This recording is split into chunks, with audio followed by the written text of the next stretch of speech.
What's up, family? It's your man, Mark Black. How y'all be?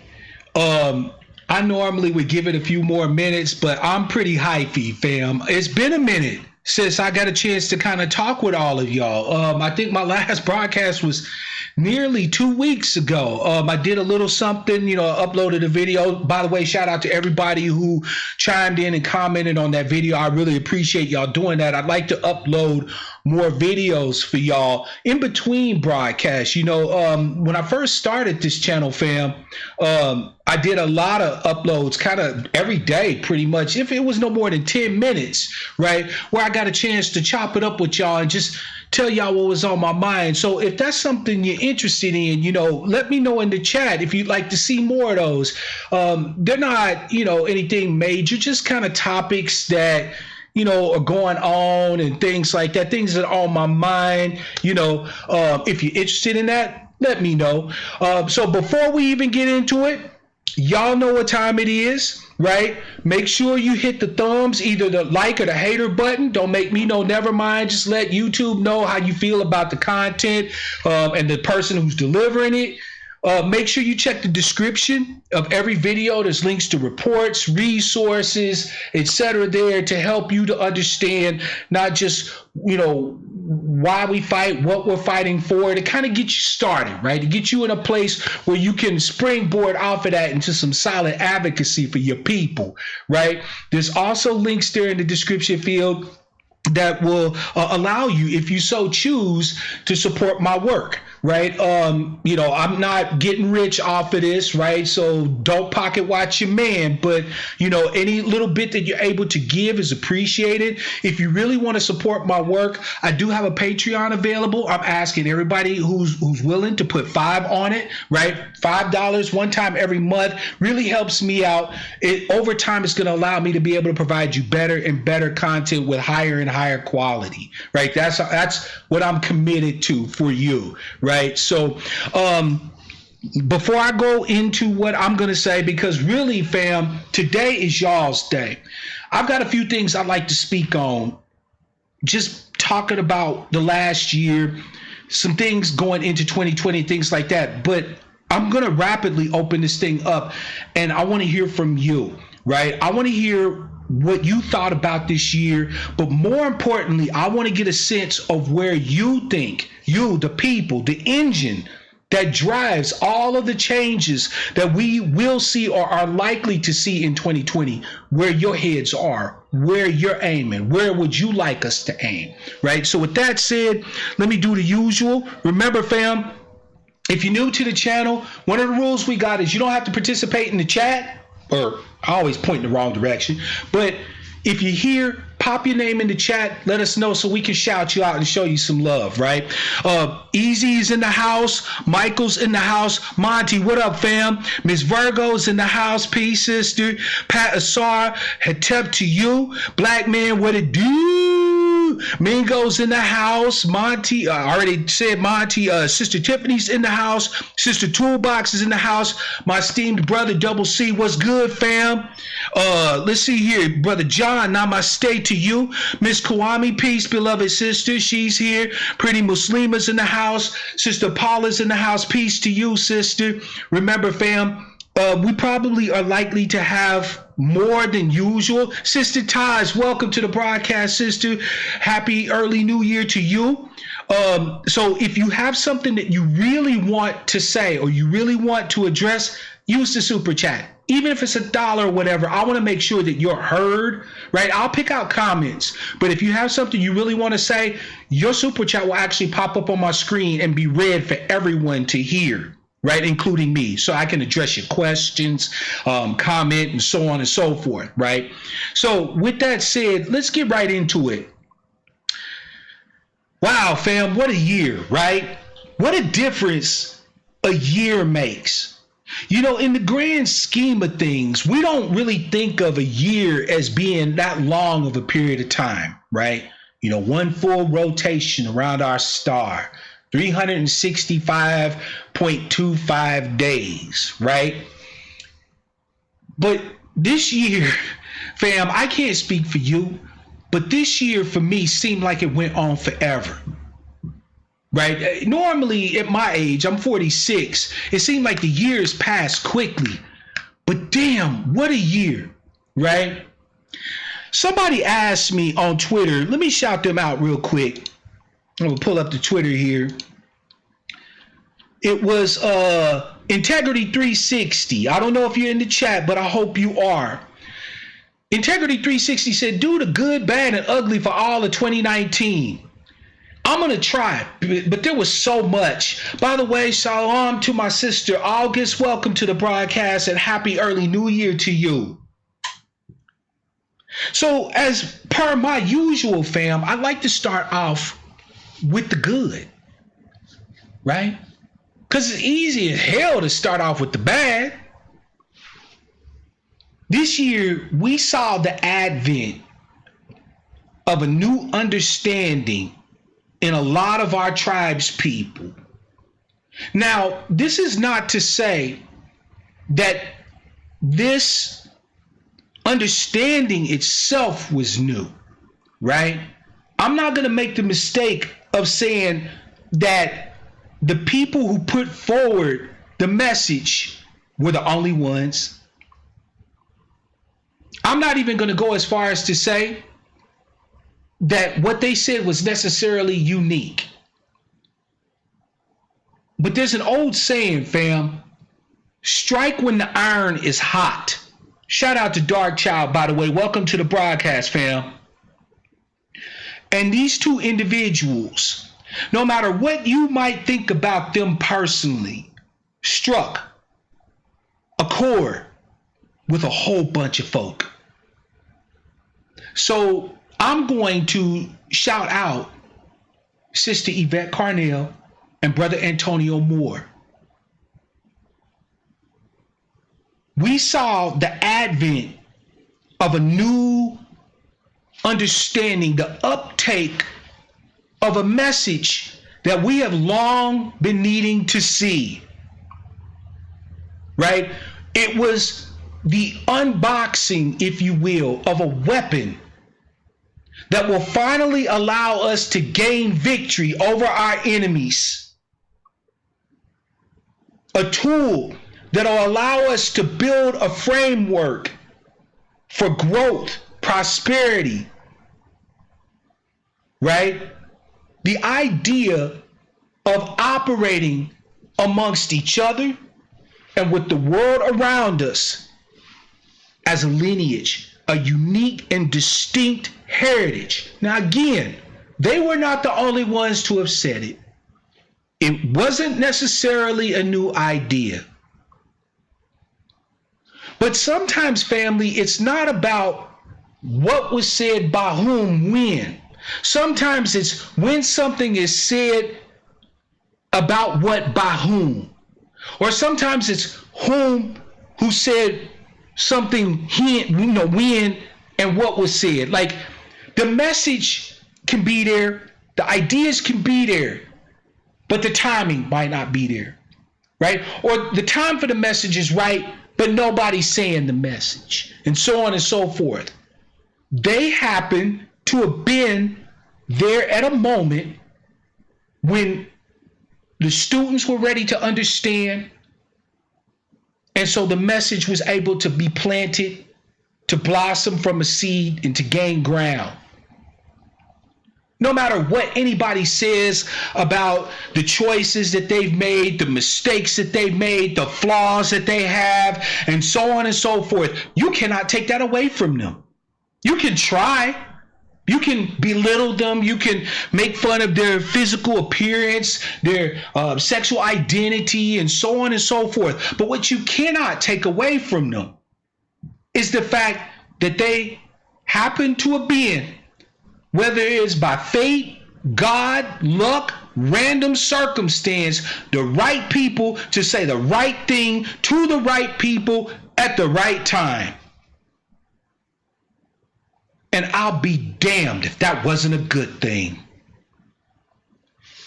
Lit a fire underneath people who probably had never thought in a million years that they would not only be activists, right, proponents, advocates, but would be advocates for their people.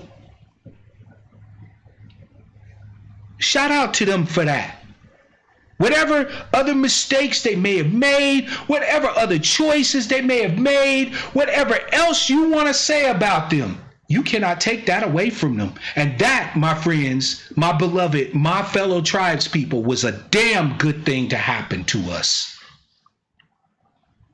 We saw this new understanding blossom into a thing that has been able to effectively put our agenda, our issues on the forefront. No more back burner shit for us. No. In your mind and in my mind, our agenda comes first.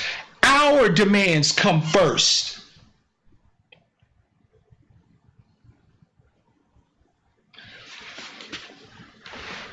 I've been inspired lately to reflect upon quite a few different things this year.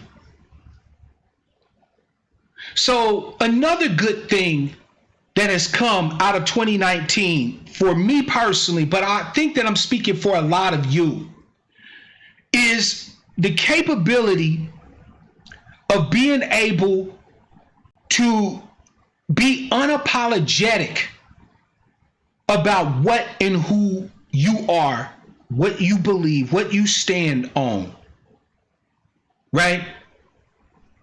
This is not to say that some of you didn't already have this, but I know there's quite a few of us who, in a real sense, wandered our lives like a lost child, never really understanding. By the way, shout out to DJ and Darker Visions. Happy New Year, fam.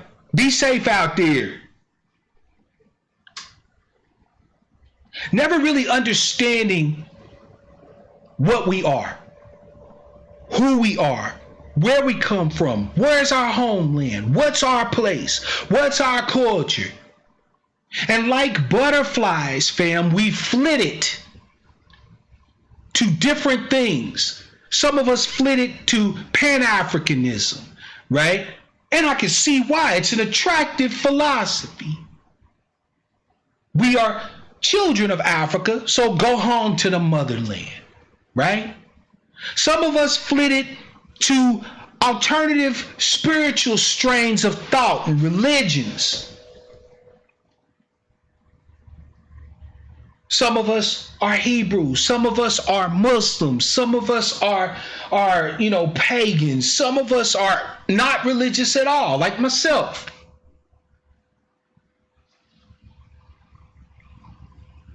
We flitted from situation to situation, from thing to thing, trying to find our place to stand.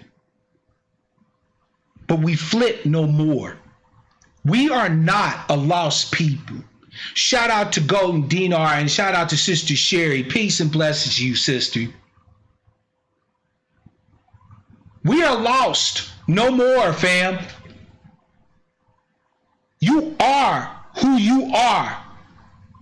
You come from who you come from, and it is undeniable. No one, and I mean no one, can take that from you. You come from a heritage of powerful people who survived the worst human crucible we know of in modern times. With a story so rich that if you wanted to write it down would take volumes to be able to truly explore. You are not lost anymore. Your homeland is here. Your people are here. Your ancestors' bones are buried here. Your life, everything about what and who you are is right here where it belongs.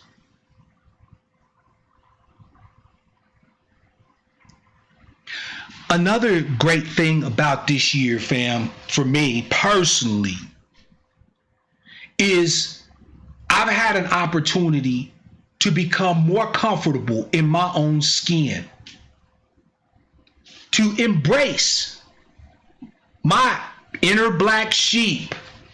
You know, that part of you that you think nobody's gonna ever accept, that nobody's ever gonna ride with.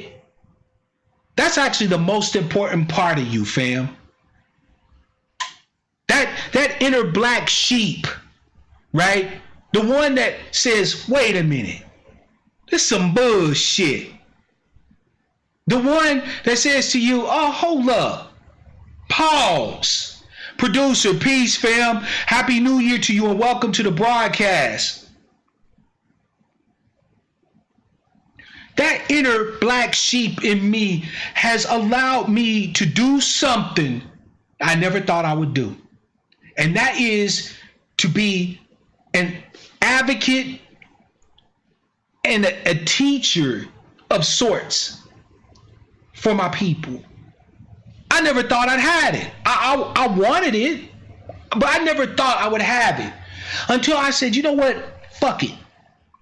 There's only one way I can do it, and that's my way. And people will either vibe with it or they won't. But the work continues. I'm so grateful to be a part of this mighty herd of angry black sheep. All of us sitting here learning how to give everything that we come across the side eye. Asking those cold, hard, tough questions so that we can get those cold, hard facts. Speaking truth to everybody who claims to be in power, regardless of who they are. Never being ashamed to be able to put some fat on our heads and actually use that shit. To say, you know what?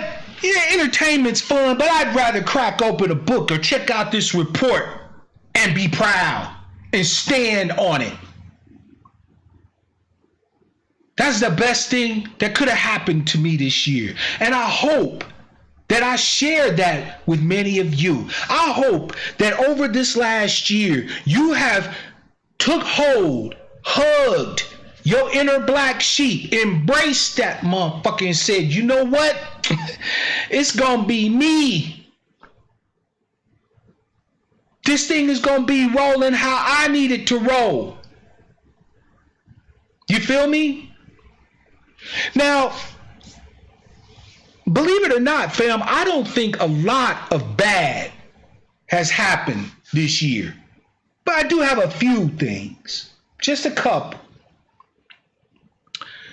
One of the bad things that we've seen this year, or at least that I've seen come out of this year, is the idea that unity requires unanimity.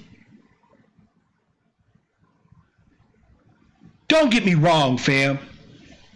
I would love it if every one of you thought exactly the same way as me, right? If we didn't disagree about shit, okay, I would love it.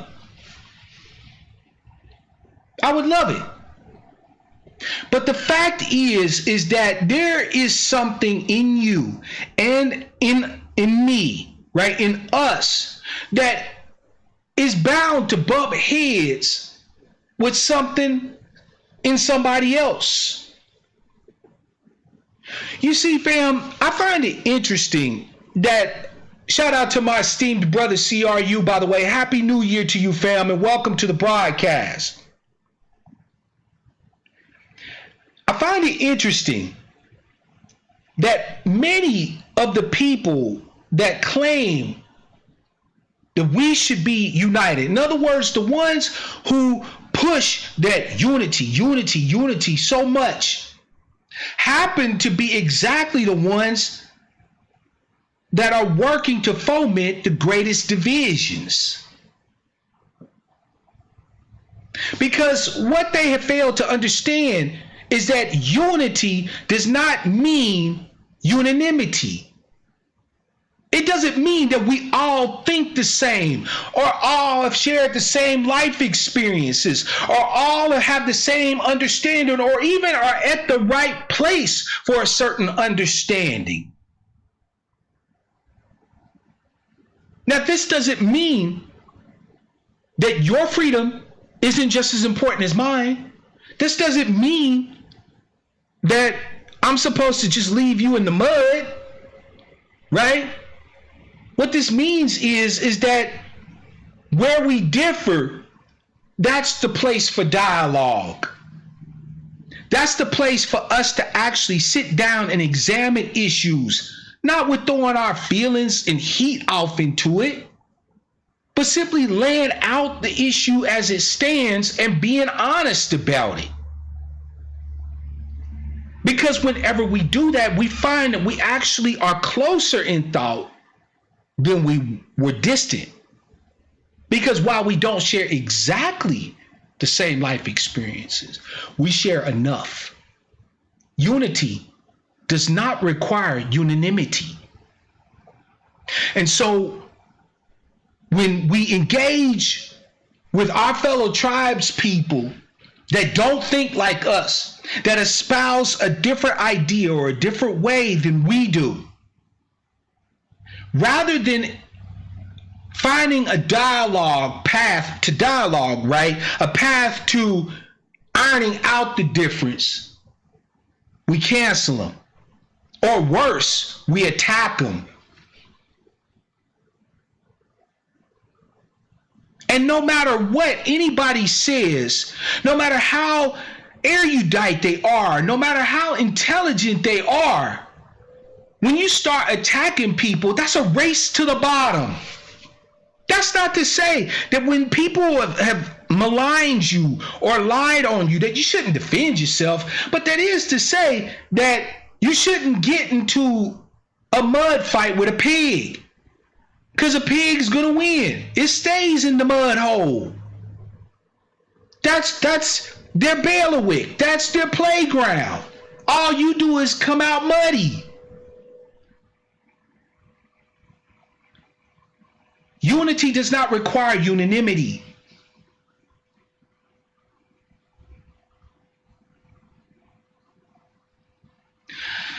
Another bad thing that I saw a lot of this year, and let me put this in a way that makes the most sense, right? Sister August said, pick your battles. I feel you, right? Pick your battles. The one major bad thing that I saw out of this year was that we still have not let go of the need for perfection among those of us who speak up. I mean, you would have thought that Malcolm X's story of him having been a pimp, having been a hustler and a thief and a robber, and finding a road to redemption would resonate with every one of us. with every member of our tribe. We have all got something in our backgrounds that if people knew about it, they would shit on us. We all do. There's nobody out there who is sinless, guiltless. All of us done some shady shit, said some off-brand shit, disrespected the wrong folk, been out of pocket, off code, the whole 9 yards. I always like to say to myself, but for the grace of God, there go I. I don't believe it, God, but how I translate that is that if I had been in some of the similar circumstances as some folk, had I experienced some of the things that these other people have experienced, I'd be on the same path, the same walk. Shout out to Sister Alma and shout out to the story in the house. All of us have shit about our life that is crap. Some of us owe back child support. And you know how black people are about anybody who owe child support. Them brothers is looked down on hard, right? Some of us have been to jail. Some of us got 3 different kids with 3 different baby daddies. Some of us are uneducated.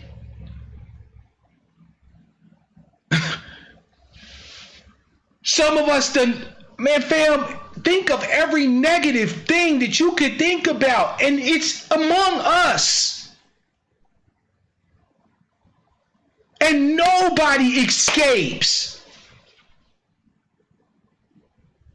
And yet, here we are in 2019, grown-ass people denying people the opportunity to change, to evolve, room to maneuver, if you will. So Tariq can't grow beyond a minstrel, a ersatz pimp. He can't grow beyond that. He said that shit about black women and about this and that and the third. That's always him. But Yvette couldn't make a comment about our esteemed sister, may she rest, Frances Cress Welsing. She can't never walk that back. She can't never say, sure, part of my identity is tied into some of the stuff that she said, but all respect due. She can't come back and clean that up. Nope. She said that, so she's now beyond the pale. She's had her head chopped off. She should be shot.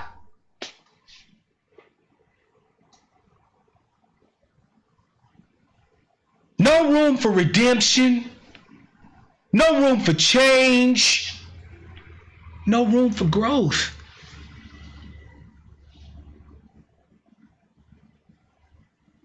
No room for growth. Shout out to Noel. Shout out to Unsunken One. Happy New Year to y'all, fam. Welcome to the broadcast. Let me ask you something, fam. You take a plant and you put it in a box. How tall do you think that plant's going to grow? It's going to grow to the limit of that box and no higher. It could be a redwood tree. And it will never grow any higher than that box. Now, some of you have said that you have to be open about your failings. That was getting around to my third thing, the last bad thing that I saw this year. The last bad thing I saw for us this year was the tendency to double down on stupid, to refuse to accept criticism. So we not only carry around a bunch of shit that if everybody knew would make us persona non grata, but rather than come out and just simply face that I said something ill in a time when it was inappropriate, or back in the day I used to roll a certain way, and feel a certain way, right? Rather than come out and just say that, hey, fam, yeah, that's me. That was me. But you know what, though?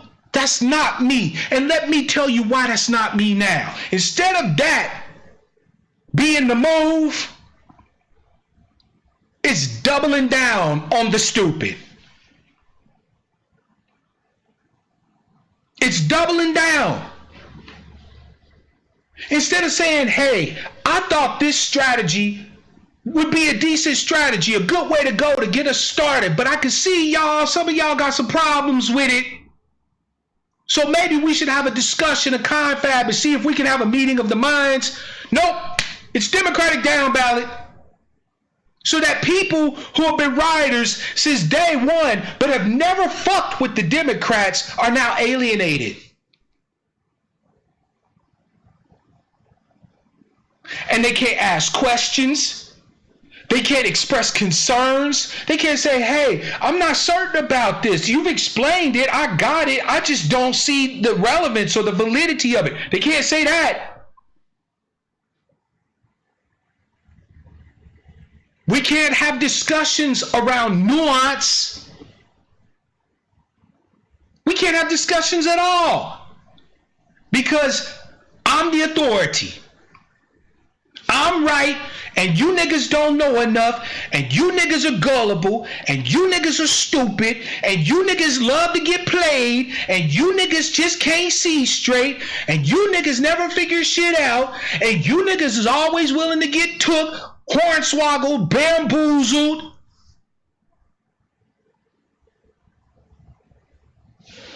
I'm going to share with you a little secret that none, and I mean not a one, of your influencers, your new black media, no one will tell you.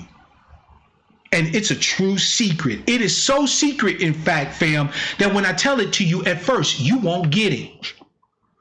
But I promise you, if you think about it, if you give Mark Black just 2 minutes and you think about what I'm about to say, you'll see the truth in it. So come close.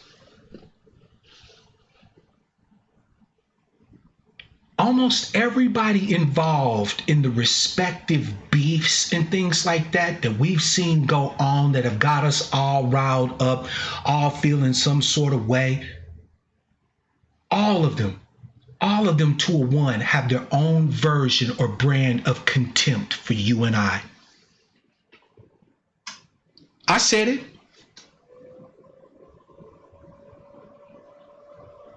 That's the one thing that none of them will come out and tell you. Now, they have their ways of letting you know that they have contempt for you. But it's veiled contempt, right? They try to hide it. They don't want you to peep behind the curtain, right? Don't pay attention to the man behind the curtain, fam. Don't pay attention to the fact that they secretly don't think that you're worth shit. And all of them, all of their biggest fear is that you'll figure that out. Every single one of them in their own way have contempt for you. You know why it is that they have contempt for you? Because they think they know you. That's right. All of them claim to be your advocates. All of them claim to be fighting for you. All of them claim to be on your team when they don't even know who you are. They're not trying to get to know Sister Toolbox, Sister Alicia, Unsunken One, Brother Chris, Brother Monty. They're not trying to take the time to actually get to know you. They're not handing out their telephone number and say, call me, fam, if you have something you want to talk about, something on your mind. You just want to holler at a nigga. They're not trying to do that. Why? Because that would require that they start interacting with you, not the picture of you that they have in their head. That whole idea that they know you makes them contemptible of you. This is how they get to tell you with a straight face that you don't know enough, that you're gullible, that you're an idiot, that you're a crack pipe, ADHD lead baby or whatever the fuck. That's how they get to say that shit to you with a straight face without you immediately going off the rails and coming at their necks. Because they bank on the fact that you never see that even though they claim to fight for you, secretly they have contempt for you because they believe they know you. Bring us into 2020 right. Thank you, Cool Unc. I appreciate you, fam.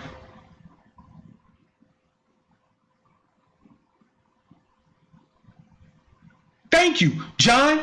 They think you're a mark.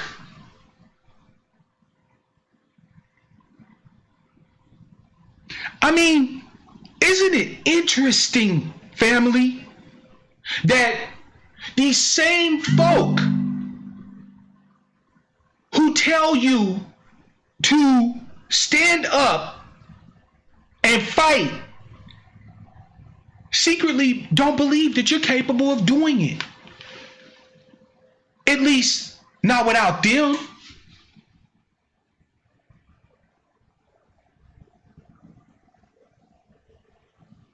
They don't believe you can do it. They don't believe, fam, that you can get the requisite knowledge needed to navigate political spaces, economic spaces. No, somebody has to tell you this shit. We have our own people who treat us all like we are victims of the Russian bots. That we're so mind fucked, that we are so easily manipulated that we can't think for ourselves. That when given the information, right, when being led to the water, we niggas are too stupid to lean our heads over and take a sip without them.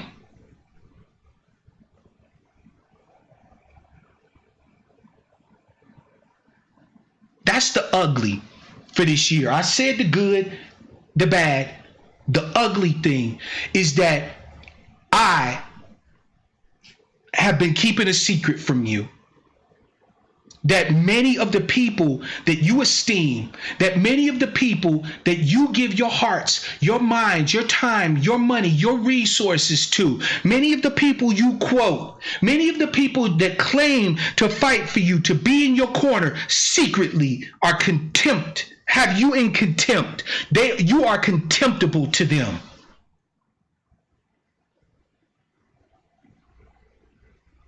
You know how I know? Because when people come on my broadcast, I love my people. I love the shit out of y'all, man. Y'all, I don't even have the words to truly describe how I feel about y'all. So when people come on my broadcast and they disagree with me, I've had them call me names. I've had them come into my comment section, blow it up, act stupid. I invite them to actually come on my broadcast for a discussion. Now, here's the interesting part. People have said, wow, Mark Black lets people come on his broadcast and just say whatever, blah, say skippity woo woo. Why? Why does he do that? He must think everybody's voice count. No, I don't. Some people talk out of the side of their motherfucking neck. There's people that say shit that is just patently stupid. No, I don't think every opinion makes sense or every opinion counts.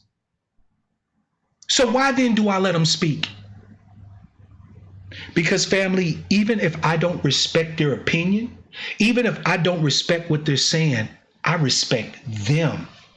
I don't hold them in contempt. I actually think that they can learn to communicate properly, that they can engage with facts and with evidence. I actually believe that my people are capable of the things that I asked them to be capable of. This is why I have no fear of engaging with them. This is why I don't have the need to name call them and shame them and start attacking they mode of dress or who they dating or whatever the case may be, because I respect them. I don't pretend I know them. Part of the dialogue is so that we can get to know each other.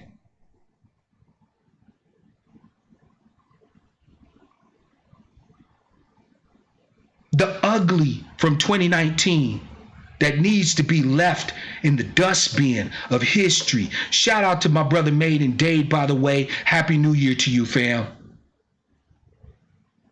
The ugliest thing that needs to be left is this idea that everybody that says that they're fighting for you isn't necessarily doing so. That everybody that claims to be standing up in your best interest or whatever aren't necessarily doing it. And it ain't because you don't deserve advocacy. It's not because you don't deserve to have honest actors who are intellectually rigorous, who are fair, who are just dealing. It's because they have contempt for you and I. And they just don't have the balls to come out and say it.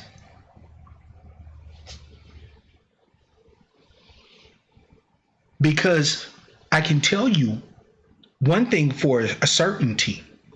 All of your personalities, right? All of the so-called influencers know that actually the real power in this whole thing is you. That's right.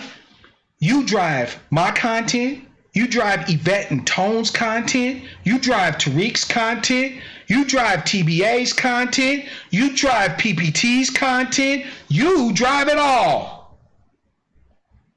Stakes is high as in the house.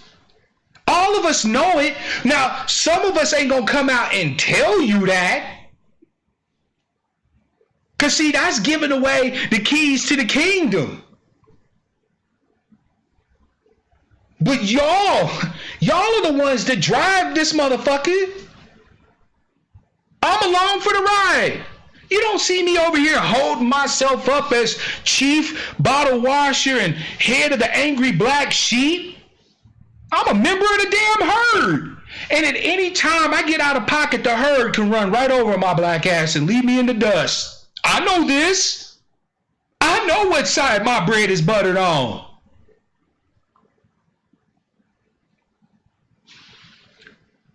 The beefs will end. The wars will end. The disrespect will end. The rancor, the lack of accountability, the unwillingness to own your shit and to double down on stupid, all of that will end, fam, when you're ready for it to end. And it will not end no sooner than that. When you, the drivers of this vehicle, are ready for all that shit to be done, it will be done. I can promise you that.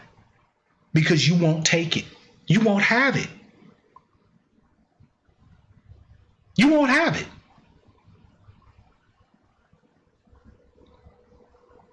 Right now, for many of you, it's enjoyable to call somebody a bullfrog or say that they gay or this, that, and the third. All that shit, entertainment. It's fun to you. It's clown shit. So when you're ready for it to be over with, when you're ready to choose substance over appearance, when you're ready to eat meat and throw away bone, when you desire to have a media that is accountable to you, that is beholden to you, as is our proper place, you will, and not a moment before.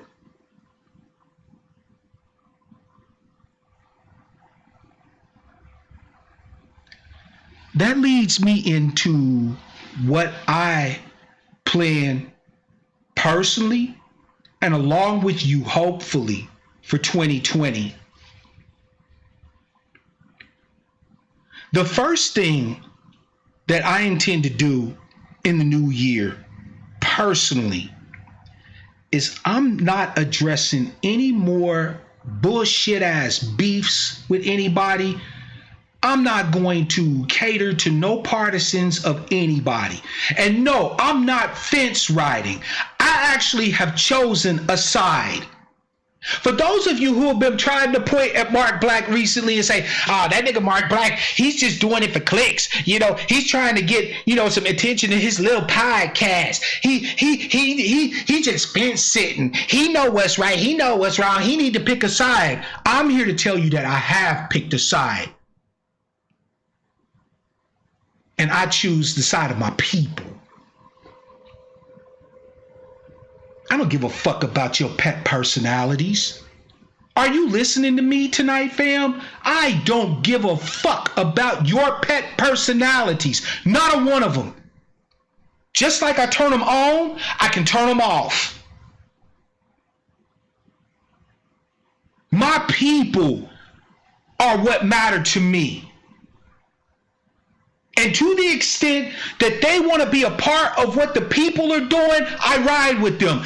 When they start to deviate, when they start to take us down the primrose path, the broad way that leads to destruction, I can't fucking ride. And I don't give a damn how many followers they got, how many viewers they got, how big their numbers are.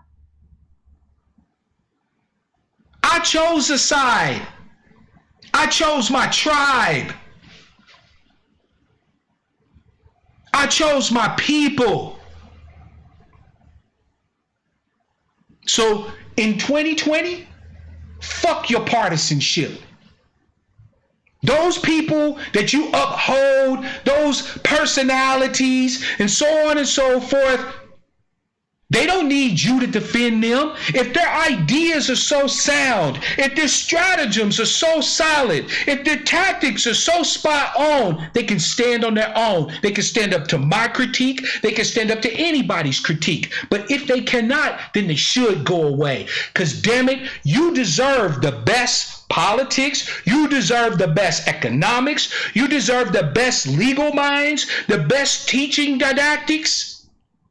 And if you won't demand them, then I, as your brother and one who loves you, will have to demand it for you.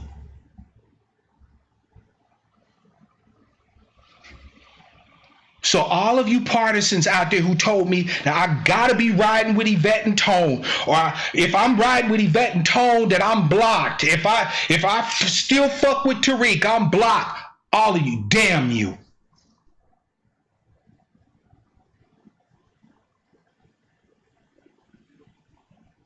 Damn you.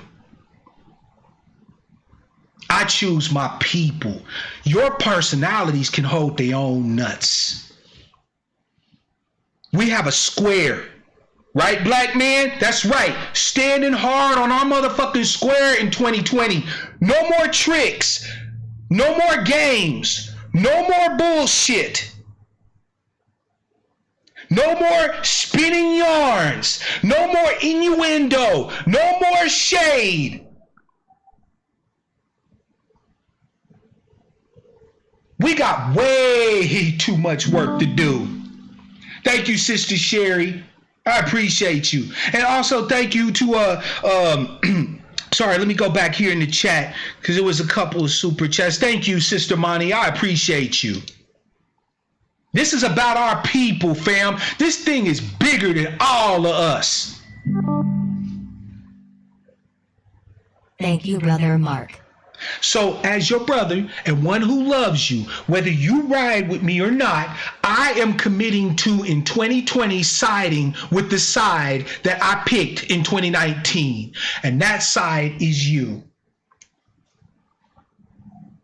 Whether you believe me or not, whether you think I'm being truthful with you or not. What's the old saying? The proof is in the pudding. It'll all come out in the wash. Either Brother Black respects you like he says he does and is willing to fight, bleed, and die for you like he says he does. We deserve the best. Thank you, Brother Black. And thank you, Sister Toolbox. Y'all deserve the best. And if for whatever reason you don't know how to demand the best, I know how to demand the best for you. That's not putting me in charge, by the way, fam. I'm not the boss of nothing. This is me being an advocate.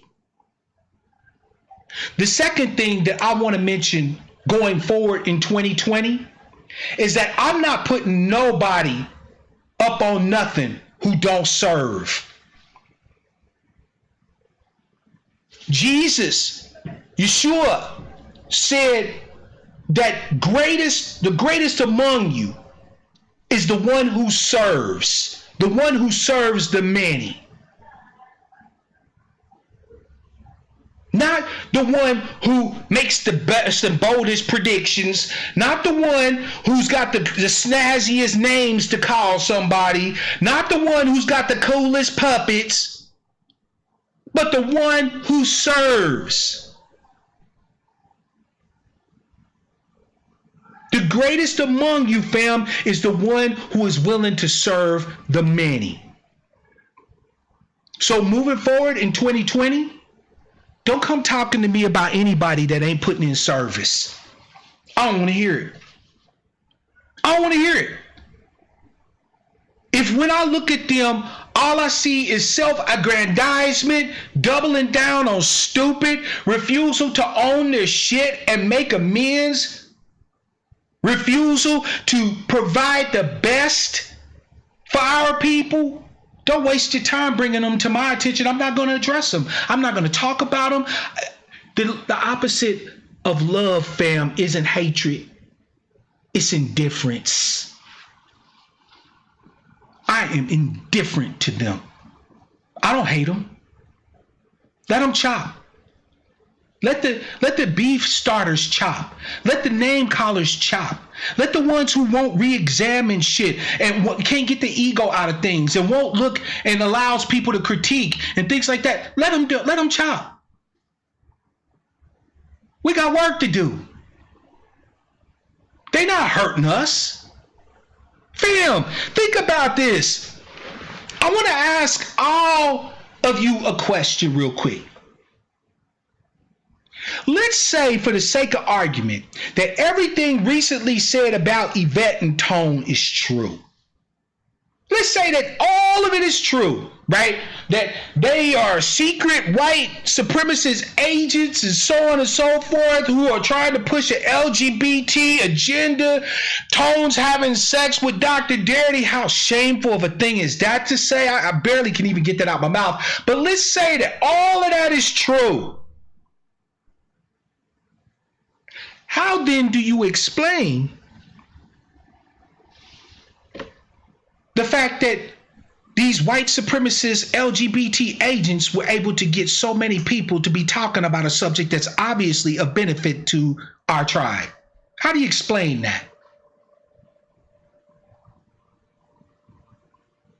They could have the worst motives. They could be the shittiest people. How then do you explain that these shitty people were able to cause a beneficial effect? Good question, is it not?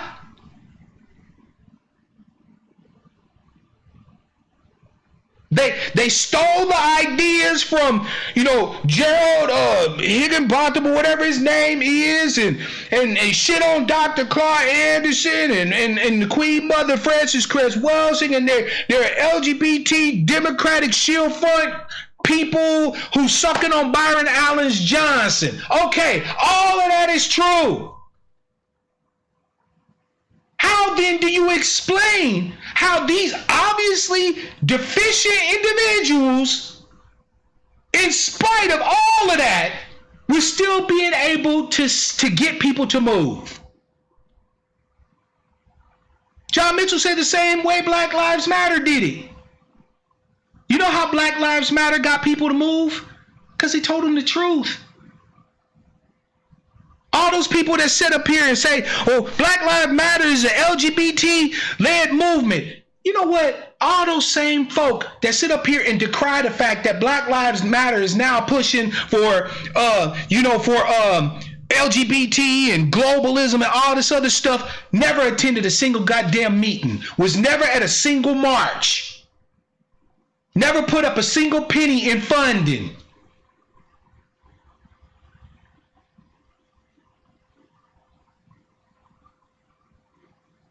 So if Black Lives Matter was supposed to be about us, but you didn't get on board, and so somebody else made it about them, why you mad? See, nobody will ask the real motherfucking questions. How you gonna be mad at a movement you didn't have nothing to do with from Jump Street? You didn't have boots on the ground in Ferguson. You didn't have boots on the ground in B-More. You wasn't there at the meetings. You so afraid of some LGBT agenda or whatever, but where were you? Where were you when all the discussions was being held? When people were standing there holding placards? When they were going to motherfucking conferences and meetings and shit? When you had a chance to influence the way that the movement was supposed to go, where were you?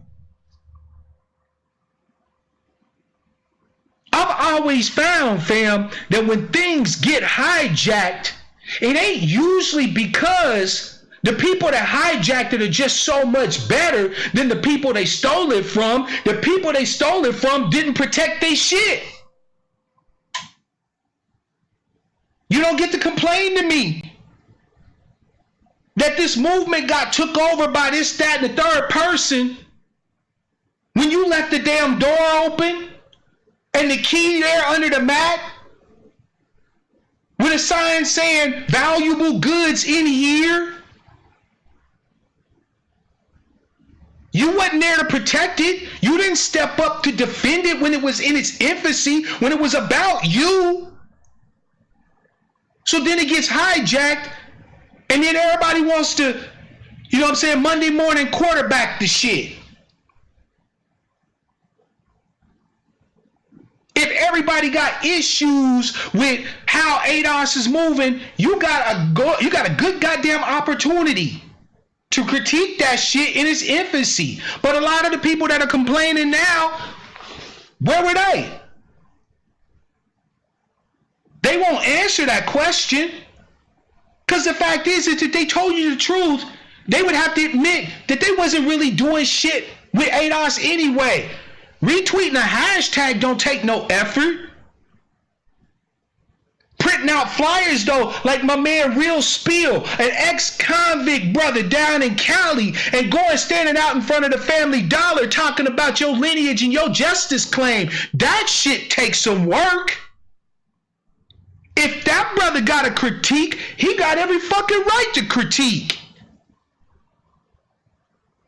But you ain't put in on nothing but be the first one to talk about how it got hijacked. You the movement. You the one driving it. If anything we do, fam, gets taken over by somebody or something else, that's all that means, fam, is we didn't value it enough in the first place. We didn't value it enough to defend it, to protect it, to support it, to get in and actually drive the car. So we don't get the Monday morning quarterback that shit. So in 2020, fam, if you ain't putting in the work, you don't serve, who cares what you got to say? You not stepping up, putting up your resources, putting up your time, your effort, your energies. You propping up personalities over what our people need. Who care what you got to say? You can sit there and rail and call names and do whatever till the cows come home. I don't give a damn. And thinking people shouldn't give a damn either. Shout out to my beloved Miss Denny. Jeremiah's in the house. Damn, let me go into this chat because y'all are getting it in. Sister Alma's in the house. Brother Charles in the house. DJ, I don't know if I shouted you out, fam, but welcome. Happy New Year to you. Sister August, I don't know if I shouted you out, but shalom to you and welcome. Happy New Year to you, Jeremiah, as well.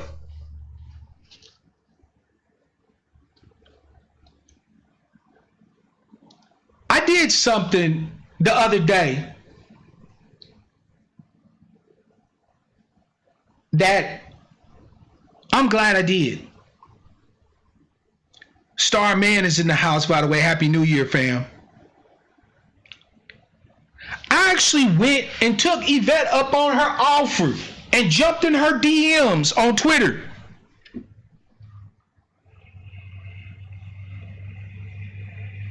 And I told her exactly what I thought about recent events.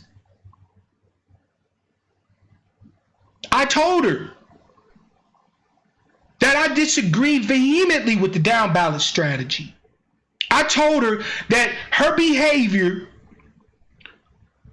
going back and forth with Tariq, her and Tom going back and forth with Tariq for the last month or so, has just been absolutely fucking shameful. But she did a broadcast on Monday night that heartened me a little bit. She said, "Who are you?" Which was actually the response that should have been the response from Words Say Go.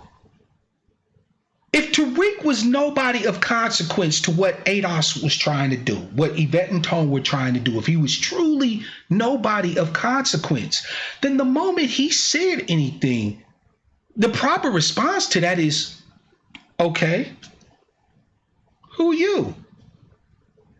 No shade, no disrespect, no jumping out the window talking about Peanut and this, that, and the third and calling him a pimp and all this and that. No, it would have just been like, okay, that's what he think, that's what he think. Tariq said something about opportunity zones and Trump. Okay, that's Tariq. That's him. That ain't got nothing to do with what we doing. It seemed like she finally woke the fuck up. It said, wait a minute. Why am I doing this dumb shit? What Tariq doing ain't got nothing to do with what I'm doing. So let him do what he do. That was the proper response from Words Say Go. If I got a strategy I believe in, I got a plan that I'm working, right? I got my people that ride with me and some that don't, right? I lost some along the way, but I got people that ride, right? Then what the hell do I care what anybody else is doing? Truth be told, fam, stop me if I'm lying to you, fam. What the hell else does it matter what anybody else say? If you're an ADOS partisan, right, a proponent of ADOS, right? If people aren't talking about what you're doing as ADOS, right, as hashtag ADOS, what does it matter what they saying? Who are them? Why they gotta get any head space, any airtime with you? Why do you gotta go back and forth in their mentions and doing this, that, and the third? Why? Wake up, fam. You got work to do. How the hell did you let yourself get so sidetracked, go so far off the rails? You who's supposed to be the ones that's all about the data, that the facts don't give a fuck about your feelings. Right? Like shit. Man, look, my mama told me when I was a kid, boy, they talked about Jesus Christ. What make you think they ain't gonna talk about you? What my mama meant is that people gonna say whatever the fuck they say. It's up to you whether or not you give it credence or not. Don't worry, Tazabot. The whole rest of the show, when I'm done, is all y'all. I'm opening up the lines and we gonna chop. You feel me? Here's the thing.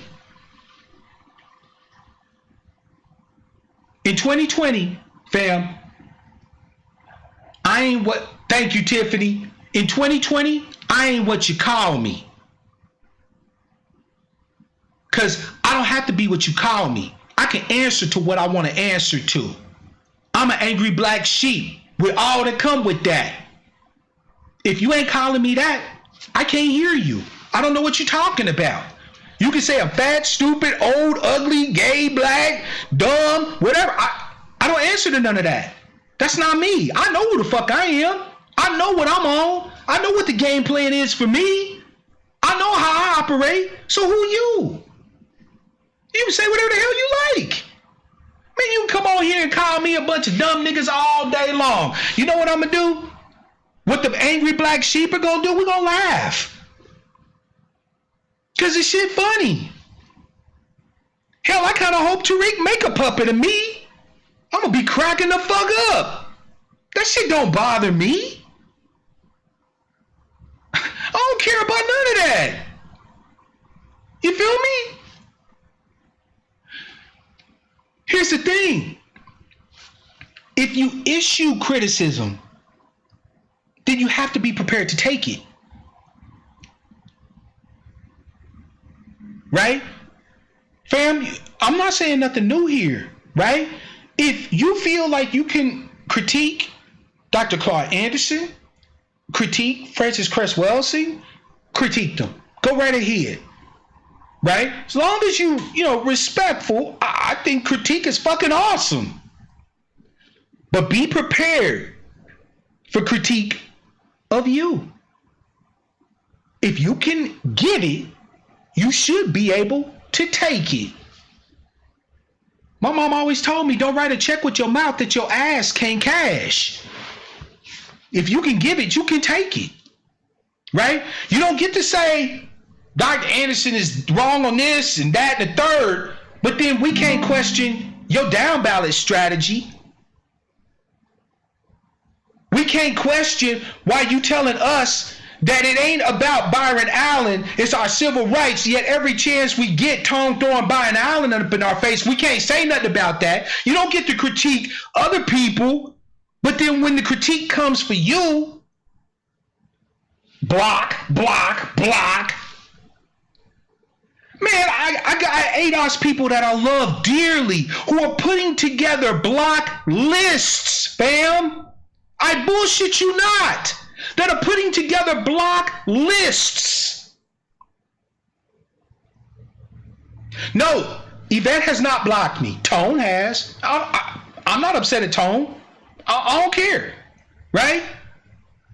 He showed me just what he was when he did that. Ain't no rancor, no hate. But that let me know that he ain't trying to be accountable and he's able to be critiqued on that. And I don't give a fuck how you feel about it. Tone ain't trying to be accountable to nobody. And ADOS fam, understand me when I tell you that you are not going to get anywhere in your advocacy if the very first time somebody comes at you with a little fire, shade, and smoke, that you can't practice a little damn diplomacy. You catch more bees with honey than you do with vinegar. I'm not telling ADOS partisans to roll over and take it up the ass from nobody. But what I am saying is that sometimes, just sometimes, people are just people. They're not agents of chaos and all that other dehumanizing language that you use to try to justify your inability to deal with their issues, their criticisms. You know you are part of a damaged, broken ass people, but the first thing you do when shit get head up is you start blocking. So you sit there and you talk all day on social media to a fucking echo chamber. If I got people out here who are truly enemies to me, I want to know it. But I can't know it if I don't know what the fuck they're saying, which is why I follow Donald Trump, which is why I follow a whole bunch of white supremacists, which is why I follow politicians, which is why I follow newsmakers. This is why I follow a whole bunch of folk. If I truly have enemies out here, fam, if I truly have people out here that mean me and mine harm, how in the hell am I supposed to know that if I got them blocked? What? But we creating whole block lists. We just going through and selecting hashtags, like anything with FBA on it or anything with B1 on it. Even though not even 3 months ago, anybody with FBA and B1 was ADOS. Make that shit make sense. And because a few personalities, both ADOS as well as FBA and B1, got their ass on their shoulders and started going ham at each other, you know what I'm saying? Everybody want to start blocking folk and shutting people down. And I'm not trying to hear none of this shit. By the way, shout out to my sister Mika. I see you, sister. Happy New Year to you.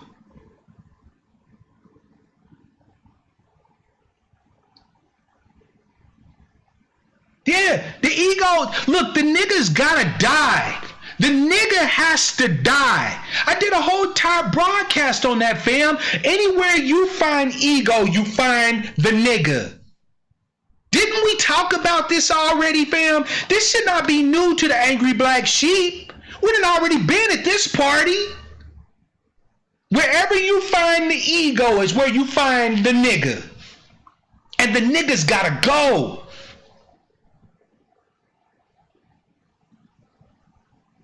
Get that nigga the fuck out of here. We should have left the nigga kick. We should have left them screaming on the plantation. Instead, we dragged the nigga along with us.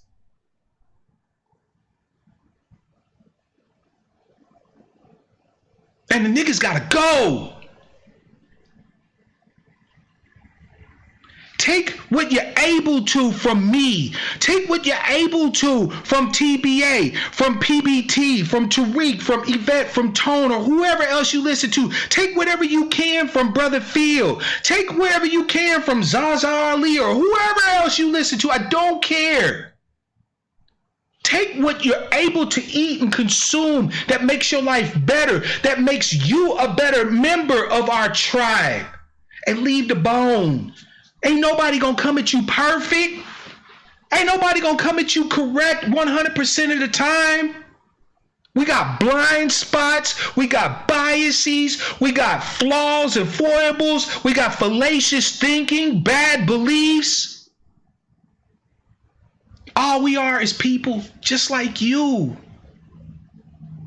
So take what you can from us.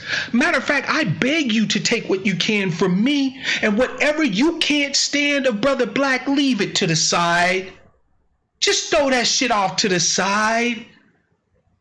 Say, Brother Black, I don't know what he was on with that one, man, but I'm cool, you know what I'm saying? But I can't wait to see what gems he got for me next.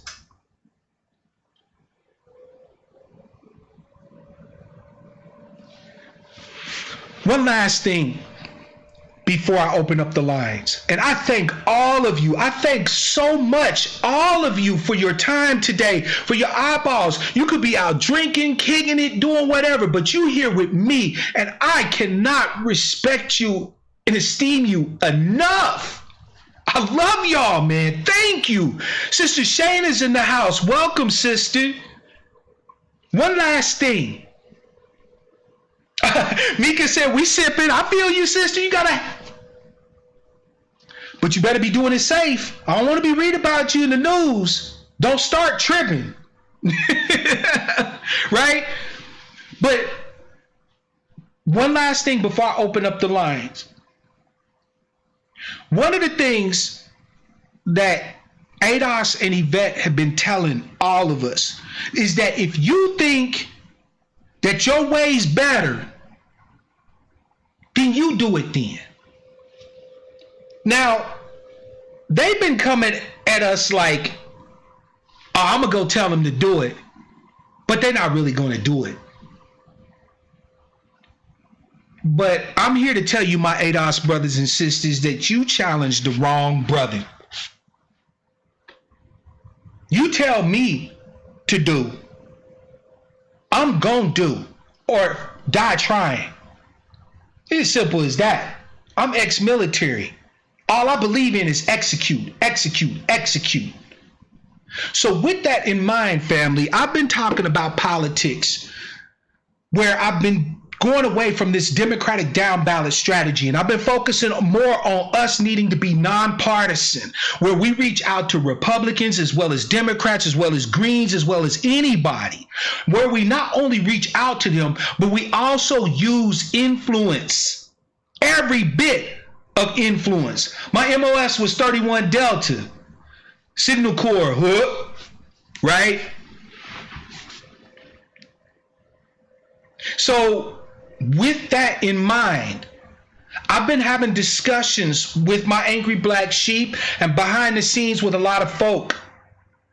I am announcing that in 2020, I will be starting the first lineage-based super PAC for our people. Let me repeat that for you and define what it is that I'm talking about. A lineage-based single-issue advocacy super PAC. That's right, Fort Gordon. Now, what is a super PAC? Because y'all usually hear that with white folks talking about it. And I ain't mad, right? You know me, I'm never going to tell you something and not define what it is that I'm talking about. A super PAC, fam, is an organization that is allowed to collect unlimited amounts of money to use for political advocacy. Now, let me tell you what a super PAC is capable of doing, and let me tell you what it's not capable of doing.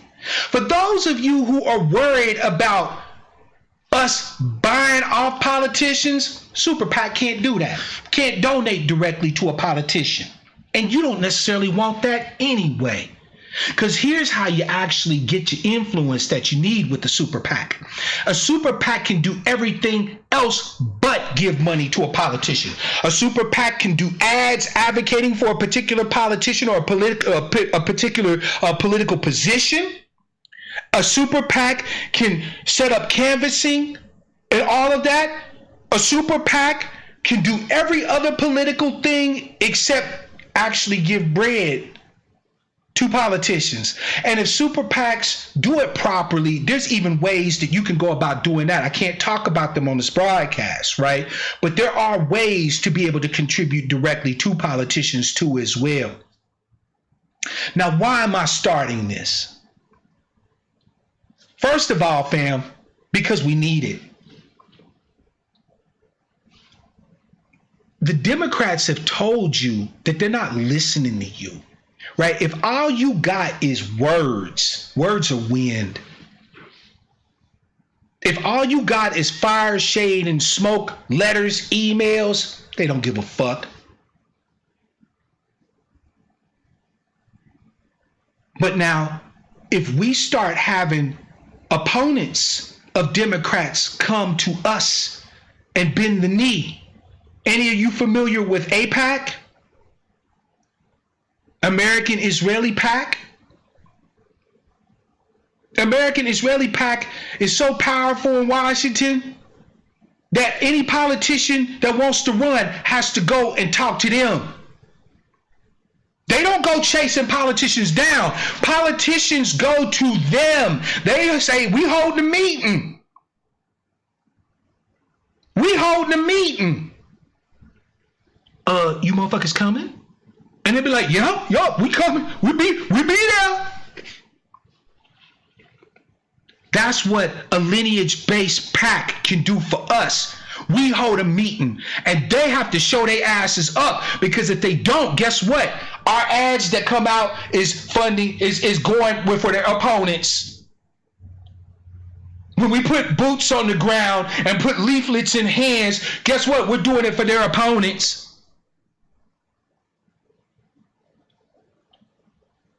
We get told that because of our accrued disadvantage, that we can't marshal resources to be able to do certain things. Now, I'm not sitting here advocating for what ADOS people call a do-for-selferism thing, right? But what I am saying is that we have a fight for this justice claim, and yes, it's going to involve politics, and yes, it's going to involve us going up against the government. And whatever we're able to do to benefit ourselves individually, in our families, in our communities, and yes, as a tribe, we should also be doing. It is not a either or thing that we either focus on politics or we're all about do for self. That's a false dichotomy. We need to focus on politics, and we need to focus on doing whatever we can, in spite of the fact that we don't currently have our justice claim honored, to buttress, grow, defend, protect, uplift ourselves. And to be told that simply because the median black family is only worth $1,700, that we can't somehow scrapple up $20 a month towards our political advocacy is bullshit.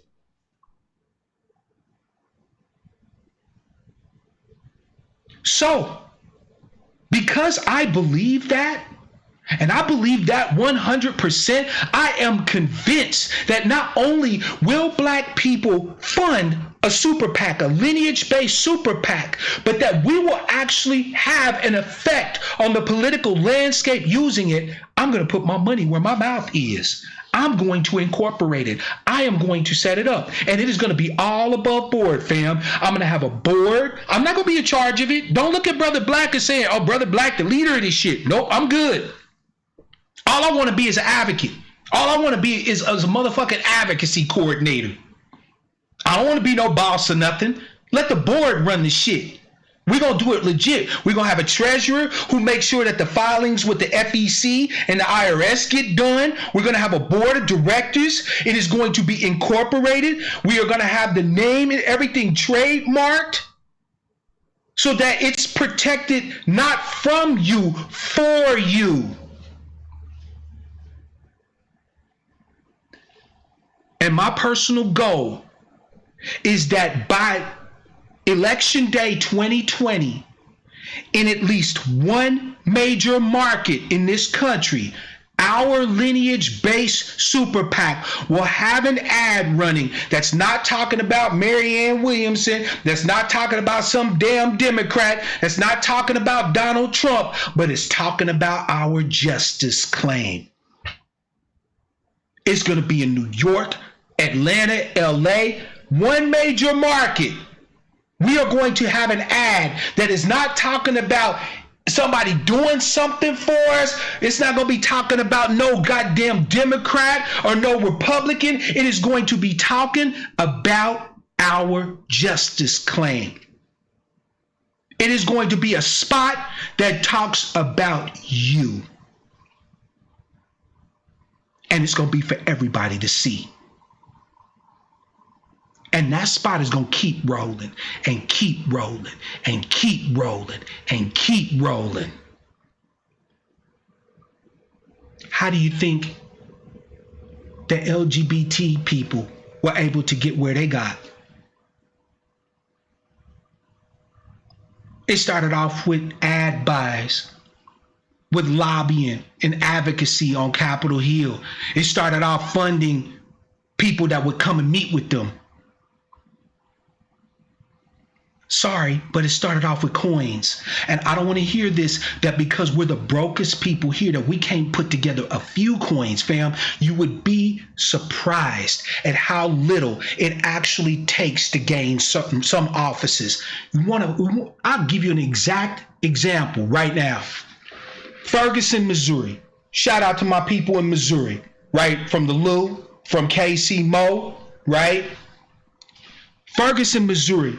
In the year that Mike Brown was killed, it was a white man who was mayor of Ferguson. And by the way, fam, you don't have to take my word for it. You can go on to the Election Commission's website for the state of Missouri and pull the public records. Do you know how much the mayor of Ferguson spent on his campaign? $5,000. $5,000. Now imagine, if you will, your lineage-based PAC goes into Ferguson, and immediately we got ad buys on every major radio station in the St. Louis area. We got ads taken out in the newspaper. We got billboards up. We got paid people canvassing, right? Paid a stipend to go out and knock on doors for the candidate that came and bent the knee to us, who promised us real change and real reform of the police department there in Ferguson, who promised us to end to funding the city government by using fines and shit and court costs and fees. He spent $5,000. and was mayor of an entire city. Don't tell me that we can't, yes, we the bottom caste. Yes, we need politics. All of that is true. But don't tell me we cannot do this for ourselves. Because you see, family, we don't need to be as big as Exxon. We've never done this. We never did this before.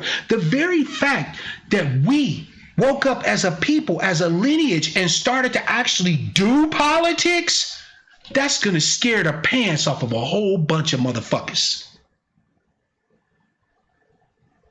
The very fact that we started putting some actual skin in the game, that we wasn't just putting bodies on the street or emails out there, but we was actually putting up some funds, that changes everything.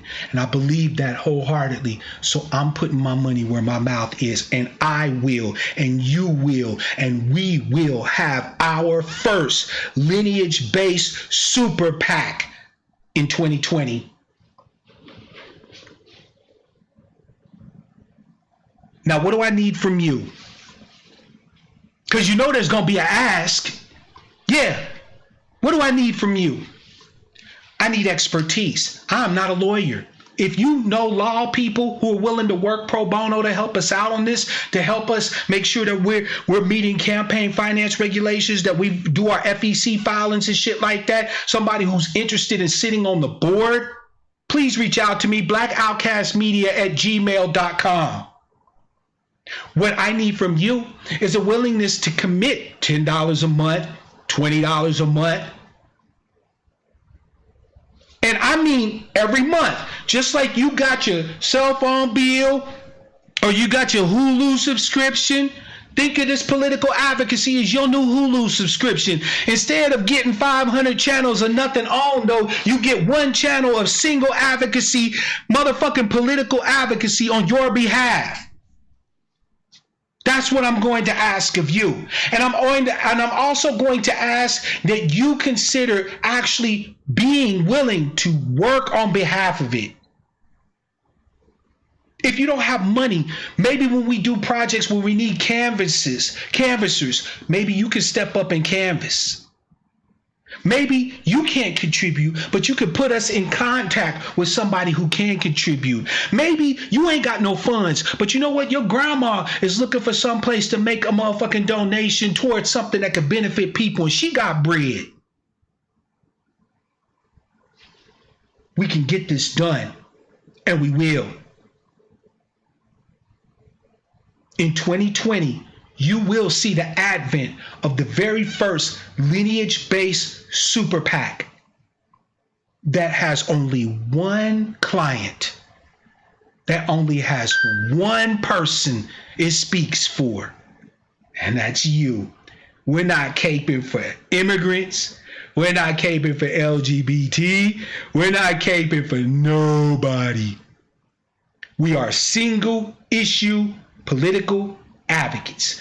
Justice claim for the American descendants of slavery, or the descendants of American slavery, or foundational Black Americans, whatever. Us, the tribe. You know how like the Ashkenazim get together and say, oh, you a member of the tribe? You Mishpoka? Right? You a member of my tribe. When we get together, I'm nudging you. Hey, you a member of my tribe, fam? I'm developing this for us. And I'm going to have us put our money, our time, our resources where our mouths are. If we make it a success, nobody gets to come in and claim the credit for that shit. Nobody will get to say, oh, it was because of this. Look at the effect we have. Nope. You didn't want to go this way. That's how you deal, family, with people who are detractors. You go and do what they won't do. And then when you become a success, when you're able to shape it and mold it according to the vision that you hold burning like a flame in your chest, and they want to come in and jump on board later and talk about how, look at what we've done. No, look at what we did. Who you? That's how you handle detractors. You don't throw fire, shade, and smoke at them, fam. You do the work. If Yvette and Tone are off code and they LGBT front group, fine. What are you doing if you FBA? What are you gonna do then? If they beyond the pale, right? You cannot fuck with them. Great, fine, that's cool. What you doing? B1 Brigade. If mush mouth and square jaw just ain't your cup of tea, cool. What you doing? And I'm not talking about starting your own little business. I'm not talking about what little shit you might have going on. Not to knock you. What you doing for your people? What's your game plan? Because if you're not doing something, then you don't get the right to say anything against something somebody else doing.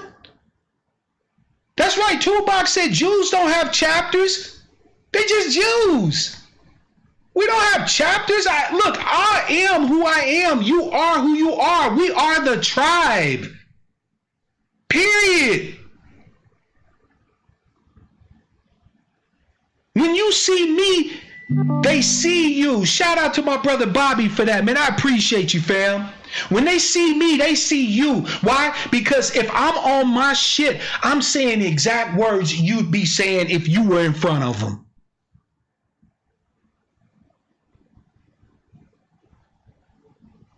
All this sectarian bullshit. I'm cool. This pack is for all of us. This pack is for B1. It's for FBA. It's for ADOS. It's for DOS. It's for BADASS. I don't give a fuck. If you're our tribe, it's for you. So you can either back our play or not.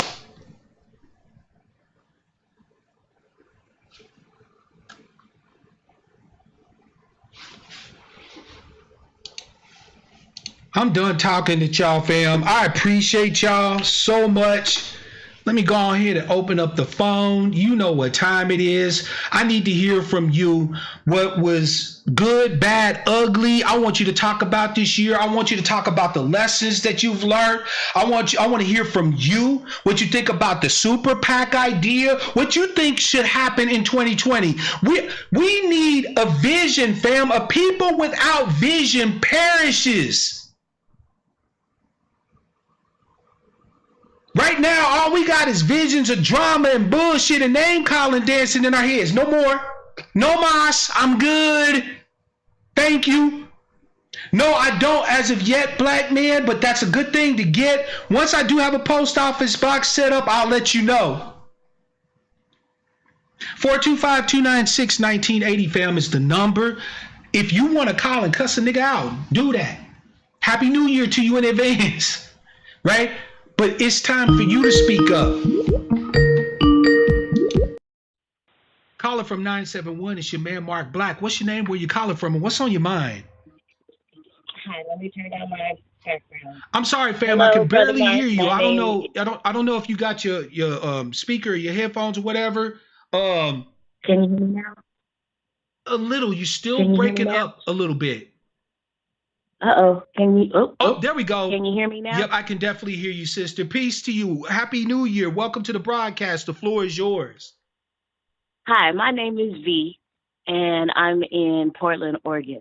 So my neck of the woods, Pacific Northwest. Absolutely. Peace and love and Black power to all the family. And I just wanted to say thank you because I appreciate a lot of what you have been saying. What I take as good is this is the first time in a long time I've seen so much political advocacy, period, in this direction. I have been motivated by Yvette and Tone only because, yes, I've heard the same sort of information from Jason Black and the other person. Right. I think Professor Black Truth might be who you're referring to. Right. Right. But because Yvette, she's not caustic. These brothers are caustic. And sometimes I don't want to be yelled at. Hmm. And she can provide information to me that helps me question the current political situation. Again, I don't agree with everything that she says. I do appreciate the book club. Hmm. I appreciate that. That's what I take away from Yvette. She gives me the information and she ain't yelling at me.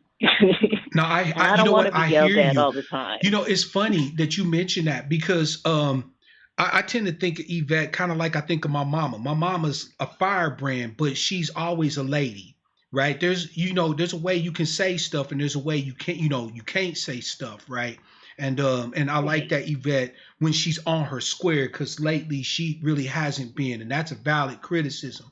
But when Now, she's I agree with that completely because I don't think going back and forth the way I think all of them have shown bad form. All of them have shown ego, and all of them are taking us off our square. And I'm really hoping, as you stated, in 2020, we move forward.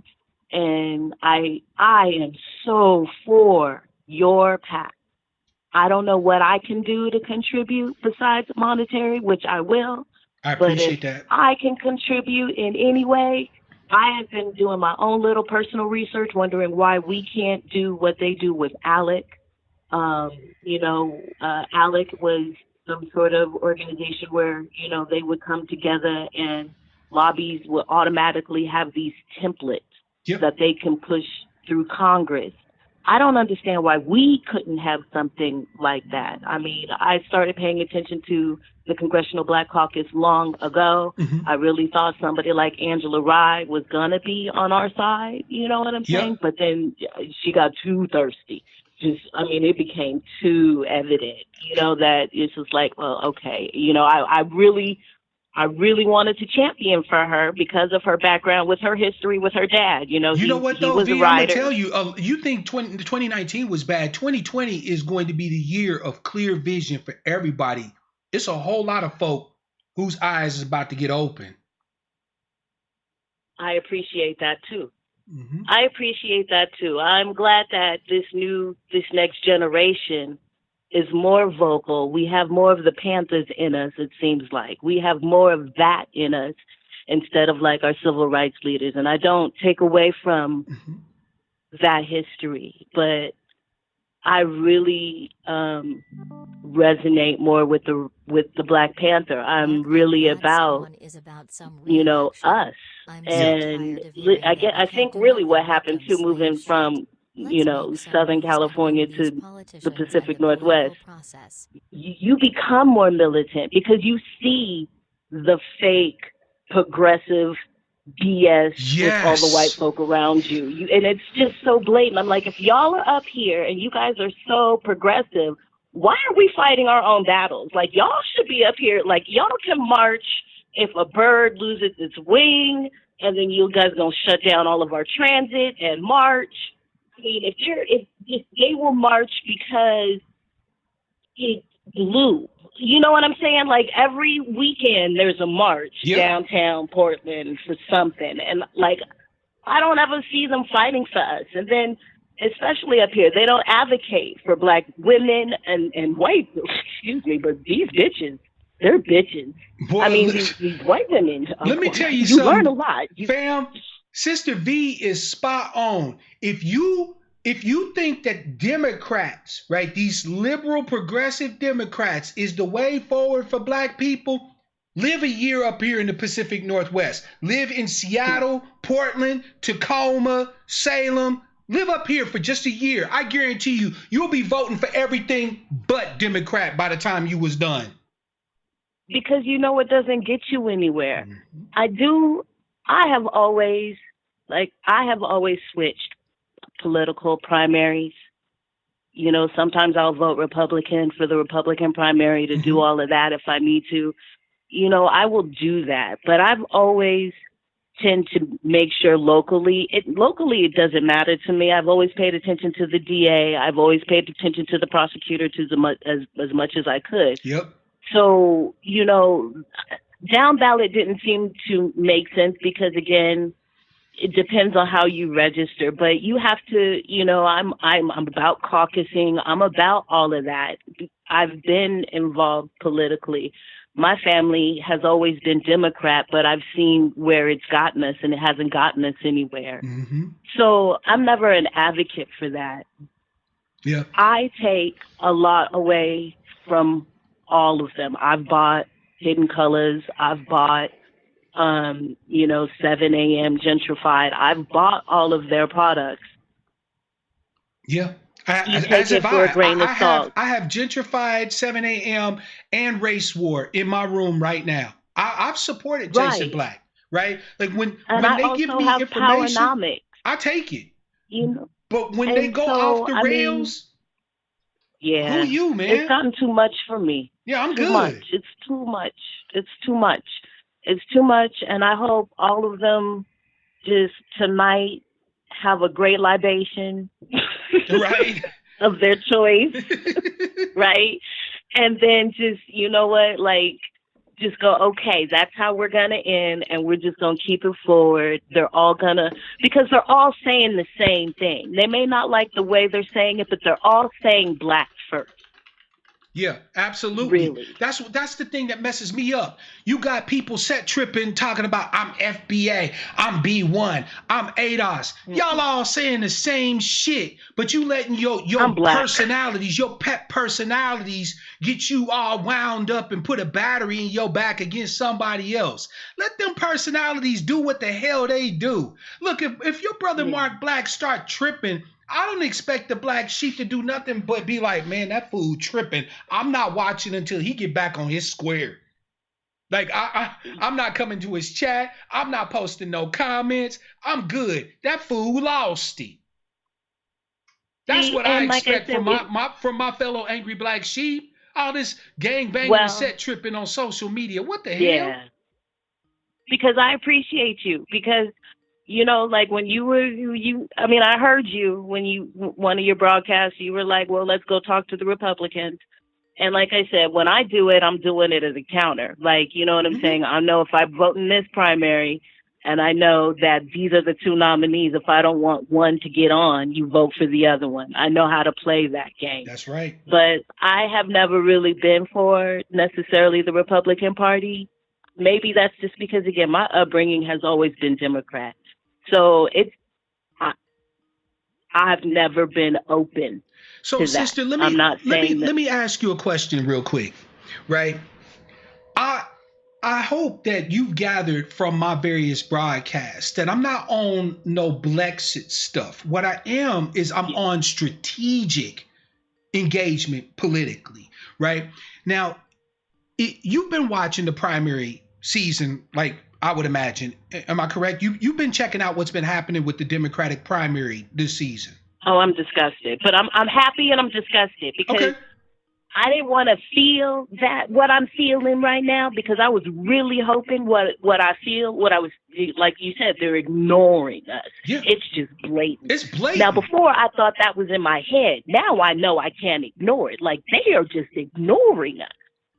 I mean, Bernard Sanders sits there and hugs and cries with a little undocumented female, right? No shade to her, right? She got a right to advocate for what she want to advocate for, right? But he weeping tears and saying, of course, I'll do everything I can for you. He got a sister standing there right in front of him who asked specifically about justice for our tribe.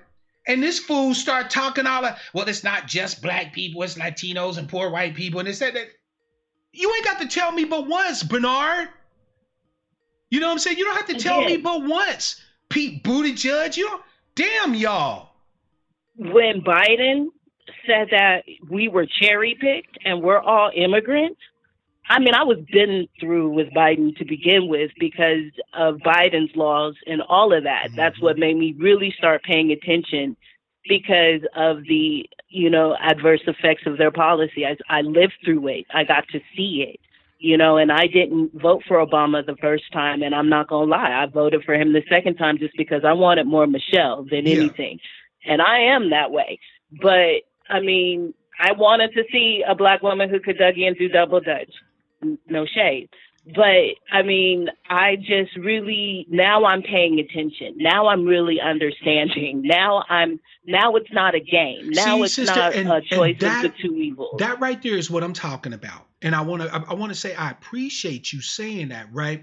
Fam, there is nothing wrong with us admitting that we got took, right? That we were sold a bill of goods when it came to Barack Obama and Alia, right? For real. Nothing wrong with that, right?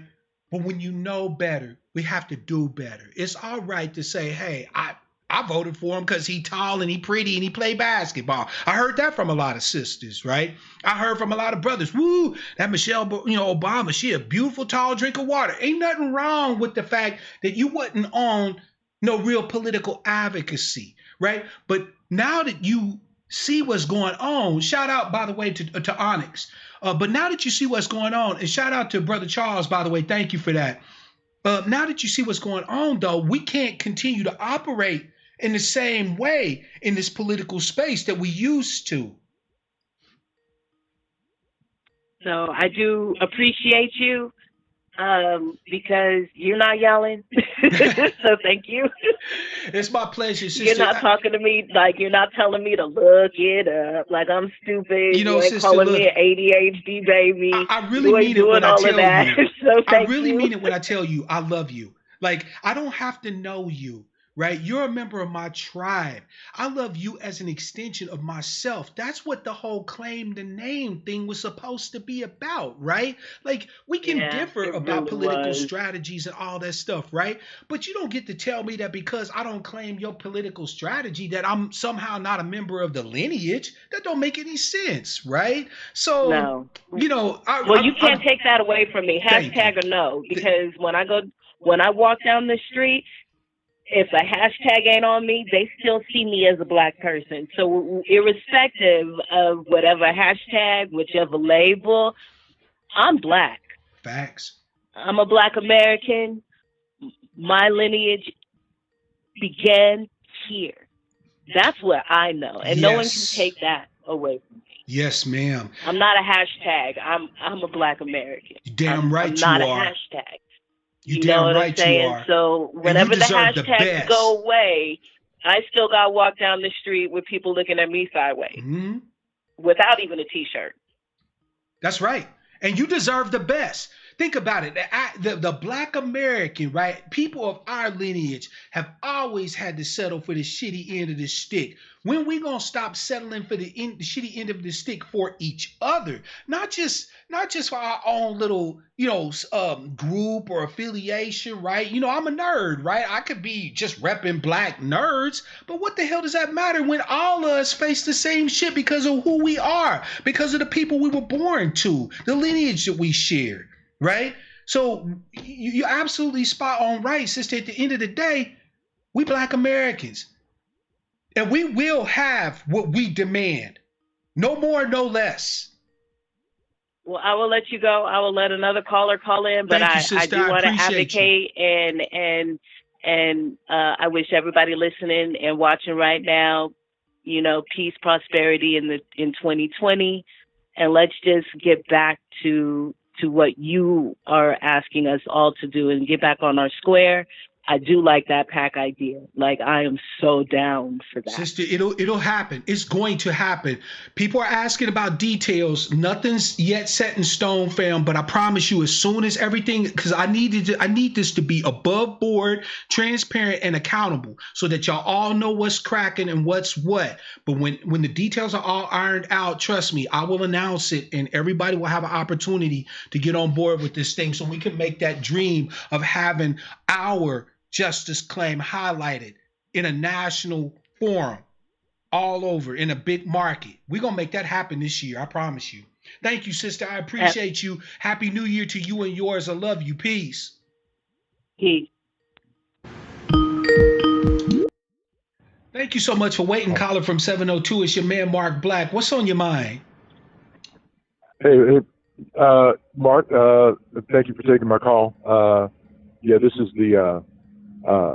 the first time I've actually tuned into your show. Oh, great! What's your name, fam? Oh, Lou. Luke, pleasure, man. Welcome to the Angry Black Sheep, man. I hope you stay in the fold for a while with us. What's good, man? What's on your Absolutely. mind? Well, sir, I was, I, I, I had been following you on Twitter for a while, and I had, for whatever reason, I felt compelled to look up your show. You said you were going to be broadcasting live tonight, so I said, okay, sure enough, I'm going to give him a shot here. And you've got a subscriber, Thank you, fam. and I just wanted to say everything you. I just wanted to reiterate everything you've been saying. I mean, yeah, this is an interesting, probably inevitable moment in what's been happening with, however you want to describe us as ADOS or FBA or however you're coming at it. This moment here where we seem to be throwing shade at each other unnecessarily, by the way, had to happen, but it's different this time, I think. I think in the fact that, as you say, Tone and Yvette have crystallized a moment in our history here where, yeah, we're gonna be squabbling, but it's not like maybe other previous times, whether it's the technology and whether or not it's the fact that there are other people out there who contribute, such as you, and other people they contribute in a way that's going to make it possible that we'll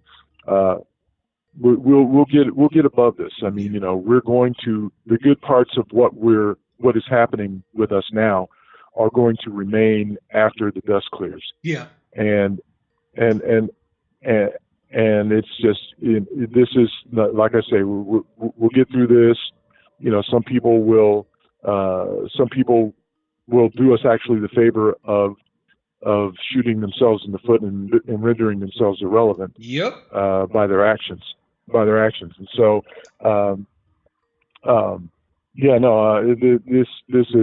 this is actually a fascinating time. There are enough young people out there who have taken this up, who, as near as I can tell, are able to differentiate. I mean, even if they don't necessarily have the history behind us, or even if they don't have the history of you and I, we're at a similar age. They can differentiate, and they understand where we are, what we need to do, and they're going to be the engine behind this, and that's a good thing. I mean, yes, there are some of us who are going to be just so petty and so trapped in what has passed for and has been a poor excuse for black politics, that they're going to be stuck in their darkness forever, and we don't need to be with them. Yeah, we don't need to waste no. I mean, look, I tell people all the time, your job is not to carry the horse to the water. Your job is to just provide it, right? Make the water available. Yep. Make sure it's clean. Make sure it's good info that you're giving out. Make sure that you be respectful. Yep. But at the end of the day, they got to bend their head down and drink it. And if they don't, and they dehydrate, that's not on you. Like, I'm not here to make peace with people who don't desire peace. I'm not here to be unified with people who demand unanimity. That's never going to happen. Never. And up until, like you say, like a couple of months ago, I was doing as you were saying. I was taking the best ideas. I was taking the best ideas from everyone, and to this moment. And right to this moment, I'm still not going to pick sides. This isn't going to be one of those things where, if I'm not with you, then if I'm not with you, I'm not going to, I can't. Then I'm on the wrong side of things. That's not how I'm going to play this, and nor should anyone who really wants this to happen and blow up the way it should. If there are people out there who have a few good things to say, even if the rest of the stuff that they say is, garden variety garbage. Yeah. Well, then, I'll take that. I'll take whatever they got, but I'm not going to let them, I'm not going to let them, I'm not throwing the baby out with the bathwater. And at the same time, I'm also not going to let them, to use another analogy, sink the ship.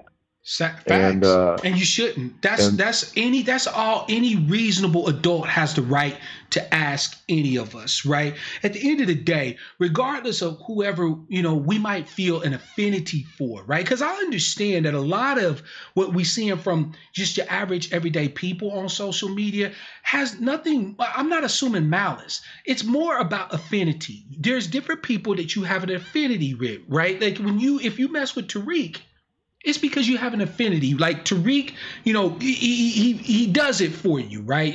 His little jives and the petty stuff that he do and things like that, right? I can see the attraction for some people for that, right? Absolutely. And so on and so forth. So it's not like we get to point at them people and say, oh, because they're entertained, they're never going to do the work or whatever. Those same people were doing the work right along with us. They was throwing heat, fire, shade, and smoke right along with us until this big, kerfuffle popped up, right? So we need to stop. Yeah. We need to stop dehumanizing and othering people who are members of our own tribe. That don't make sense.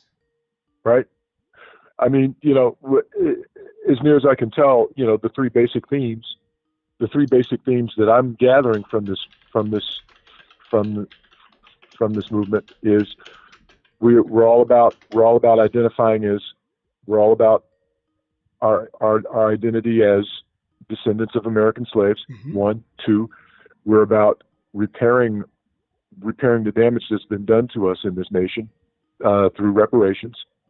And the third thing that I picked up is that that we are looking to be better amongst each other and to each other. That's right. Those are the three things I picked up. And so if that's where we're going with that, if that's what I hear coming out of your mouth, and for the most part coming out of your mouth, then that's what I'm listening to. Facts. And hey, you know what they say, fam. It's not what goes into a man that defiles him. It's what comes out. Facts. So true. Appreciate your time, sir. Happy New Year. Happy New Year to you as well, fam. I'm glad to have you as a member of the herd, man. Stick around. The times are only gonna get better, man. I appreciate you. You bet. Take care. You too. Caller from 216, you've been waiting so patiently. I appreciate you, fam. Thank you, and Happy New Year to you.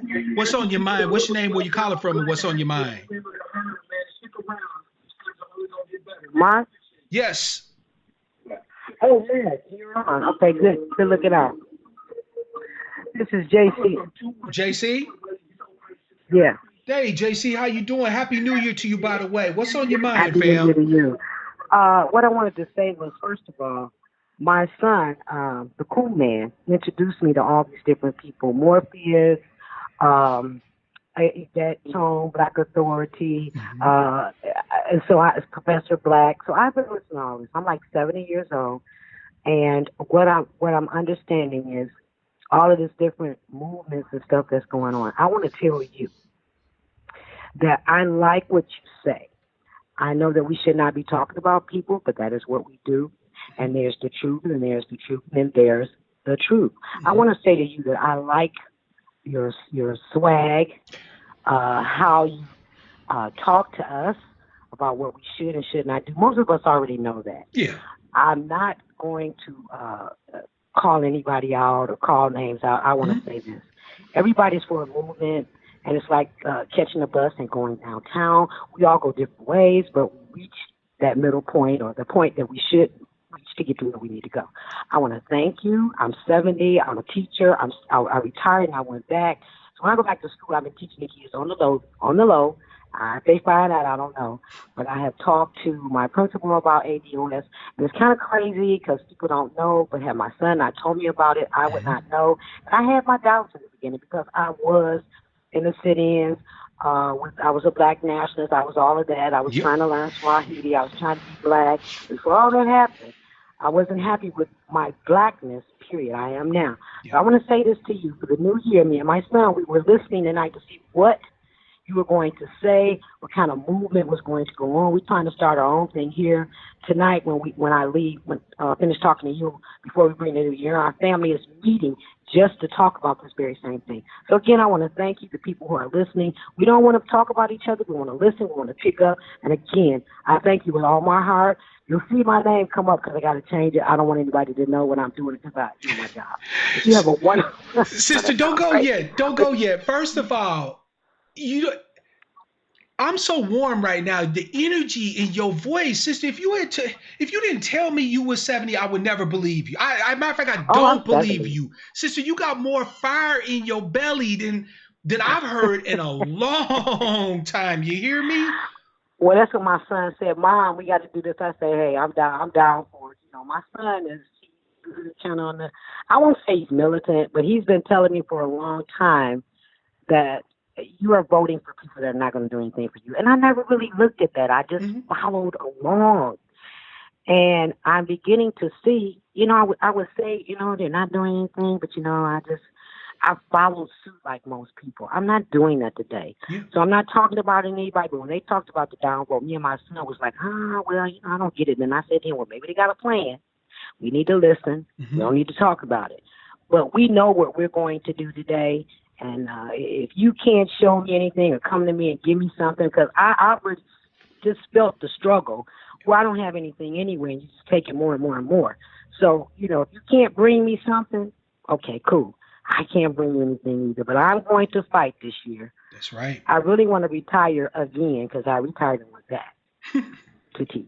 So that was Sister, crazy. I want to say, first of all, thank you for your son, right? The cool man is one of my truths, dyed in the wool member of the herd. I love him. I respect him. And the fact that he feels confident enough to be an advocate for us, right? Because you all are having your family meeting, but what you discuss at that family meeting will have ramifications for how you advocate for us in general.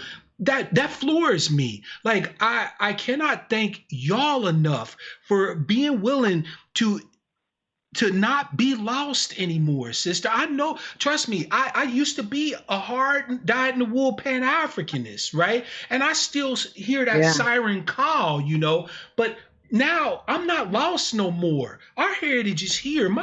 Every one of my ancestors' bones is buried here. I don't have to look nowhere else for where my history is, where my lineage is. It's right here. It's been in front of my face the whole time, right? I'm not a lost child no more, right? And so the fact that we're starting to grasp that is the greatest weapon in our arsenal, because with that lens, sister, it allows us to see clearly. We don't need to be told anymore what needs to be done to benefit us as a people, as a distinct heritage and lineage, right? If we hear the siren song of the ancestors, that tells us everything we need to know. Right. So I'm beyond grateful for you and for y'all's efforts just as a family, because you guys are the pebbles. And when you hit that water, those ripple effects are going to spread out and affect all of us. So I appreciate y'all willing to put in the effort, the time, and have that fire in the belly, that vision that's going to ultimately lead to our justice claim. Well, thank you so much. I just want you to know that the cool man is from D.C. He came up here for the holiday, and he's going back in about 5 days. Okay, well, I'll expect to see him on my next broadcast then. He's here right now. Hey, the cool man. Hello. Shout out to you, fam. What's going on, man? Keep up the inspiration, man. We out here listening, we loving you, and we're going to be very active in 2020. Yes, sir, we are. Just you watch. All right, you take care. You too, Thank fam. You. Happy New Year. Happy New Year to you. My goodness, fam. Woo! Y'all do it for me. I'm sorry. Y'all do it for me. How you not be feeling the energy of the people that we are and not be motivated to fight for that? You got me. I'm sitting here with goosebumps right now. No bullshit. Like, y'all are worth everything. They say that The first shall be made last, and the last will be made first. Guess who's going to make us first? We are going to make us first. As we make ourselves first, everybody else is going to be forced to make us first. I can promise you that. Woo, fam. Damn. I love me some of my tribe, y'all. Woo. Don't worry about it, black man. She'll come around. You keep being that advocate, fam. You keep standing on your square, right? In order to save somebody who's drowning, fam, you don't jump in the water with them. You throw them a life ring, a life preserver, right? Keep throwing that life preserver out there. Keep getting the information you need, right? Keep getting the advocacy you need. Keep being the advocate that you need everybody else to have, right? That's what drives me to do this work. I keep thinking, what type of advocate do I want to see for me and my justice claim, for justice for my ancestors or for myself? And then I try to be that advocate. So all we as the angry black sheep got to do is be that advocate that we've been waiting for. What is it I always tell us? You the savior we've been waiting for. Monty's the savior I've been waiting for. Mika's the savior I've been waiting for. John, you the savior I've been waiting for. Right? Sister August, you the savior I've been waiting for. I'm the savior you've been waiting for. It's time to do work, fam. We ain't got no time for no mess. There's way too much stuff to be done. I mean, talk about exciting things, real, tangible things, fam. Man, you think 2019 was something with the good, bad, and ugly? Fam, you ain't seen shit. 2020 is going to peel the scales off of the eyes of a whole lot of folk. A whole lot. Calling from 346, it's your man Mark Black. What's your name? Where you calling from? What's on your mind? Tazaba. Peace, fam. Shalom to you, brother. I'm glad to hear from you. Happy New Year to you, sir. The floor is yours. Shalom, family. All praise to the Most High. You know, we're going to bring in this new year the right way. I hope continue the message and the conversation that we were having before all the distractions. I just want to tell everybody, don't be distracted, you know. Yep. Stay focused, stay on your square, you know what I'm saying? Jason Black don't tell me, or Professor Black, whoever, nobody tells me what to do. He's dead, Tone, anybody, Tariq, I don't care who's out there, Tommy, Yep. Nietzsche, name them all. None of them. They all bring something to the table. I ain't gonna take away nothing they bring to the table, but they don't tell me what to do. I'm not gonna take away. I'm not taking away nothing from what they do. You know what I mean? I listen to a lot of them. I listen to Sister Cabrera. I listen to the Fuhrer. I listen to a lot of people that I like and I like to listen to. But it's not about the personality. It's not about Mark Black. But you my brother though. I mean, it's just we the voices. But you guys are the voices, really. You know what I mean? Yep. And we y'all drive this thing. And we just the many. There's so many voices out here. That's right. It's just sad to see all of that go on, but it must go on. You feel me? This is what goes on in our neighborhood. This is what we go through anyway. So this is maybe some growing that we all need to go through. Or we all need to grow up so like little kids, man. For real. But you know what though, Tazaba, like the brother said though, fam, it's different this time. See, normally this type of, you know, for lack of a better way to say it, because I know you won't say it, but fuck shit. This type of fuck shit would damage things beyond repair. But it's a whole different energy this time, right? To me, it's not damaging. To me, whatever gets damaged, to me, either you repair or you get something new. So, you know, I mean, I don't see it that way. I just see it as we gotta stay focused because they're trying to see how focused we are. I'm focused. Thank you, fam. You know what I mean, I'm focused. Yes, sir. That's it, man. I love, man. Shalom. Hey, love to you, fam. Shalom to you, man. Happy New Year to you and yours as well, man. And blessings to you all. All right. Everybody, y'all bring it in right though. You know what I mean? We live in the beast, so anything can happen anytime. So you know, Yes, sir. everybody, all praises. The Most High, He doing all this. He doing all this. All right, Mark. All Much right, love, bro. buddy. Much love, man. Peace. Fam, let me tell you something. Y'all know I'm not a religious cat, right? But I'm going to tell you that when he say the Most High driving this, who you think the Most High driving this car through, if not you? You the only reflection of God I'm ever going to see. So if God driving the car, I got to see you driving it. I got to see you with your hand on the wheel. I got to have my hand on the wheel. You feel me? Right? What the Bible say? How you gonna love God you ain't never seen, but hate your brother you see daily? Come on now.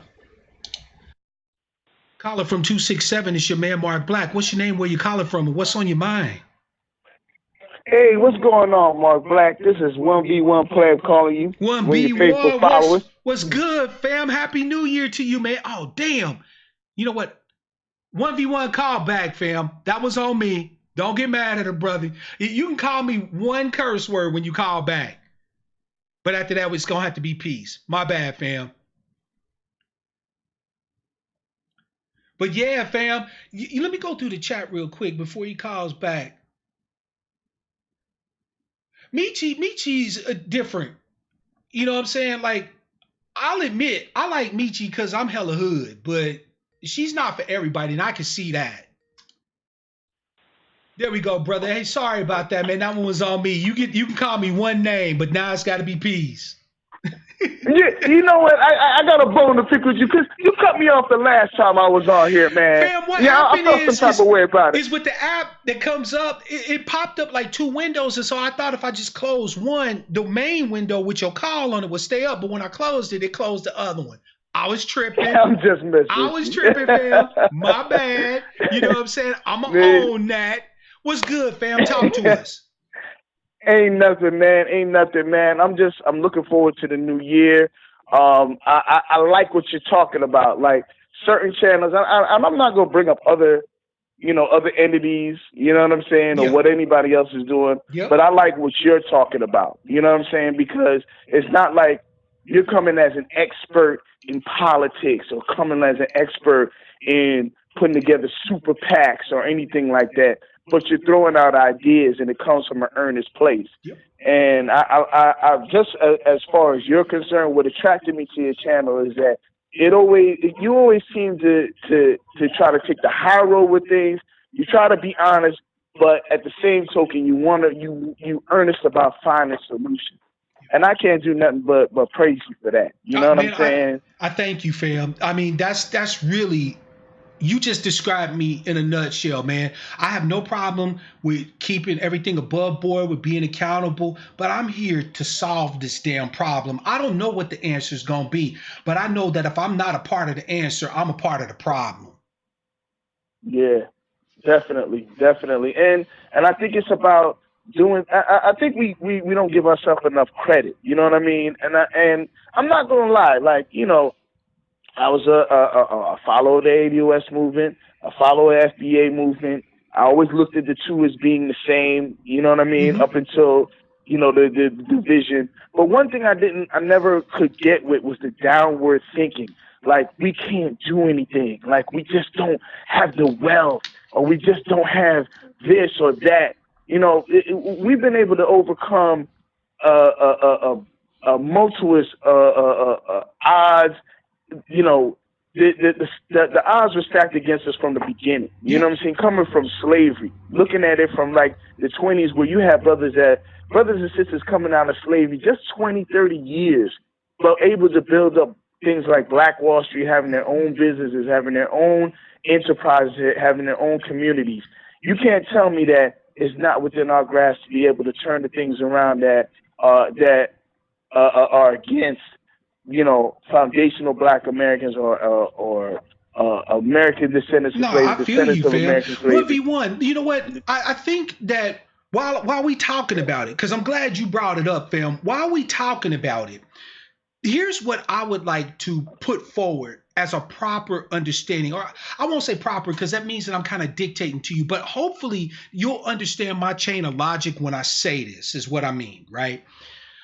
I don't think that people like the ADOS partisans who say that, well, we need government to do this, that, and the third. I don't think they're wrong. And I don't think that the people that say that we can do certain things for ourselves are wrong. I think that there needs to be a synthesis, right? We do need to have every opportunity we can to build what we're able to build for ourselves, not just for our collective esteem of ourselves, but because what we build, we control.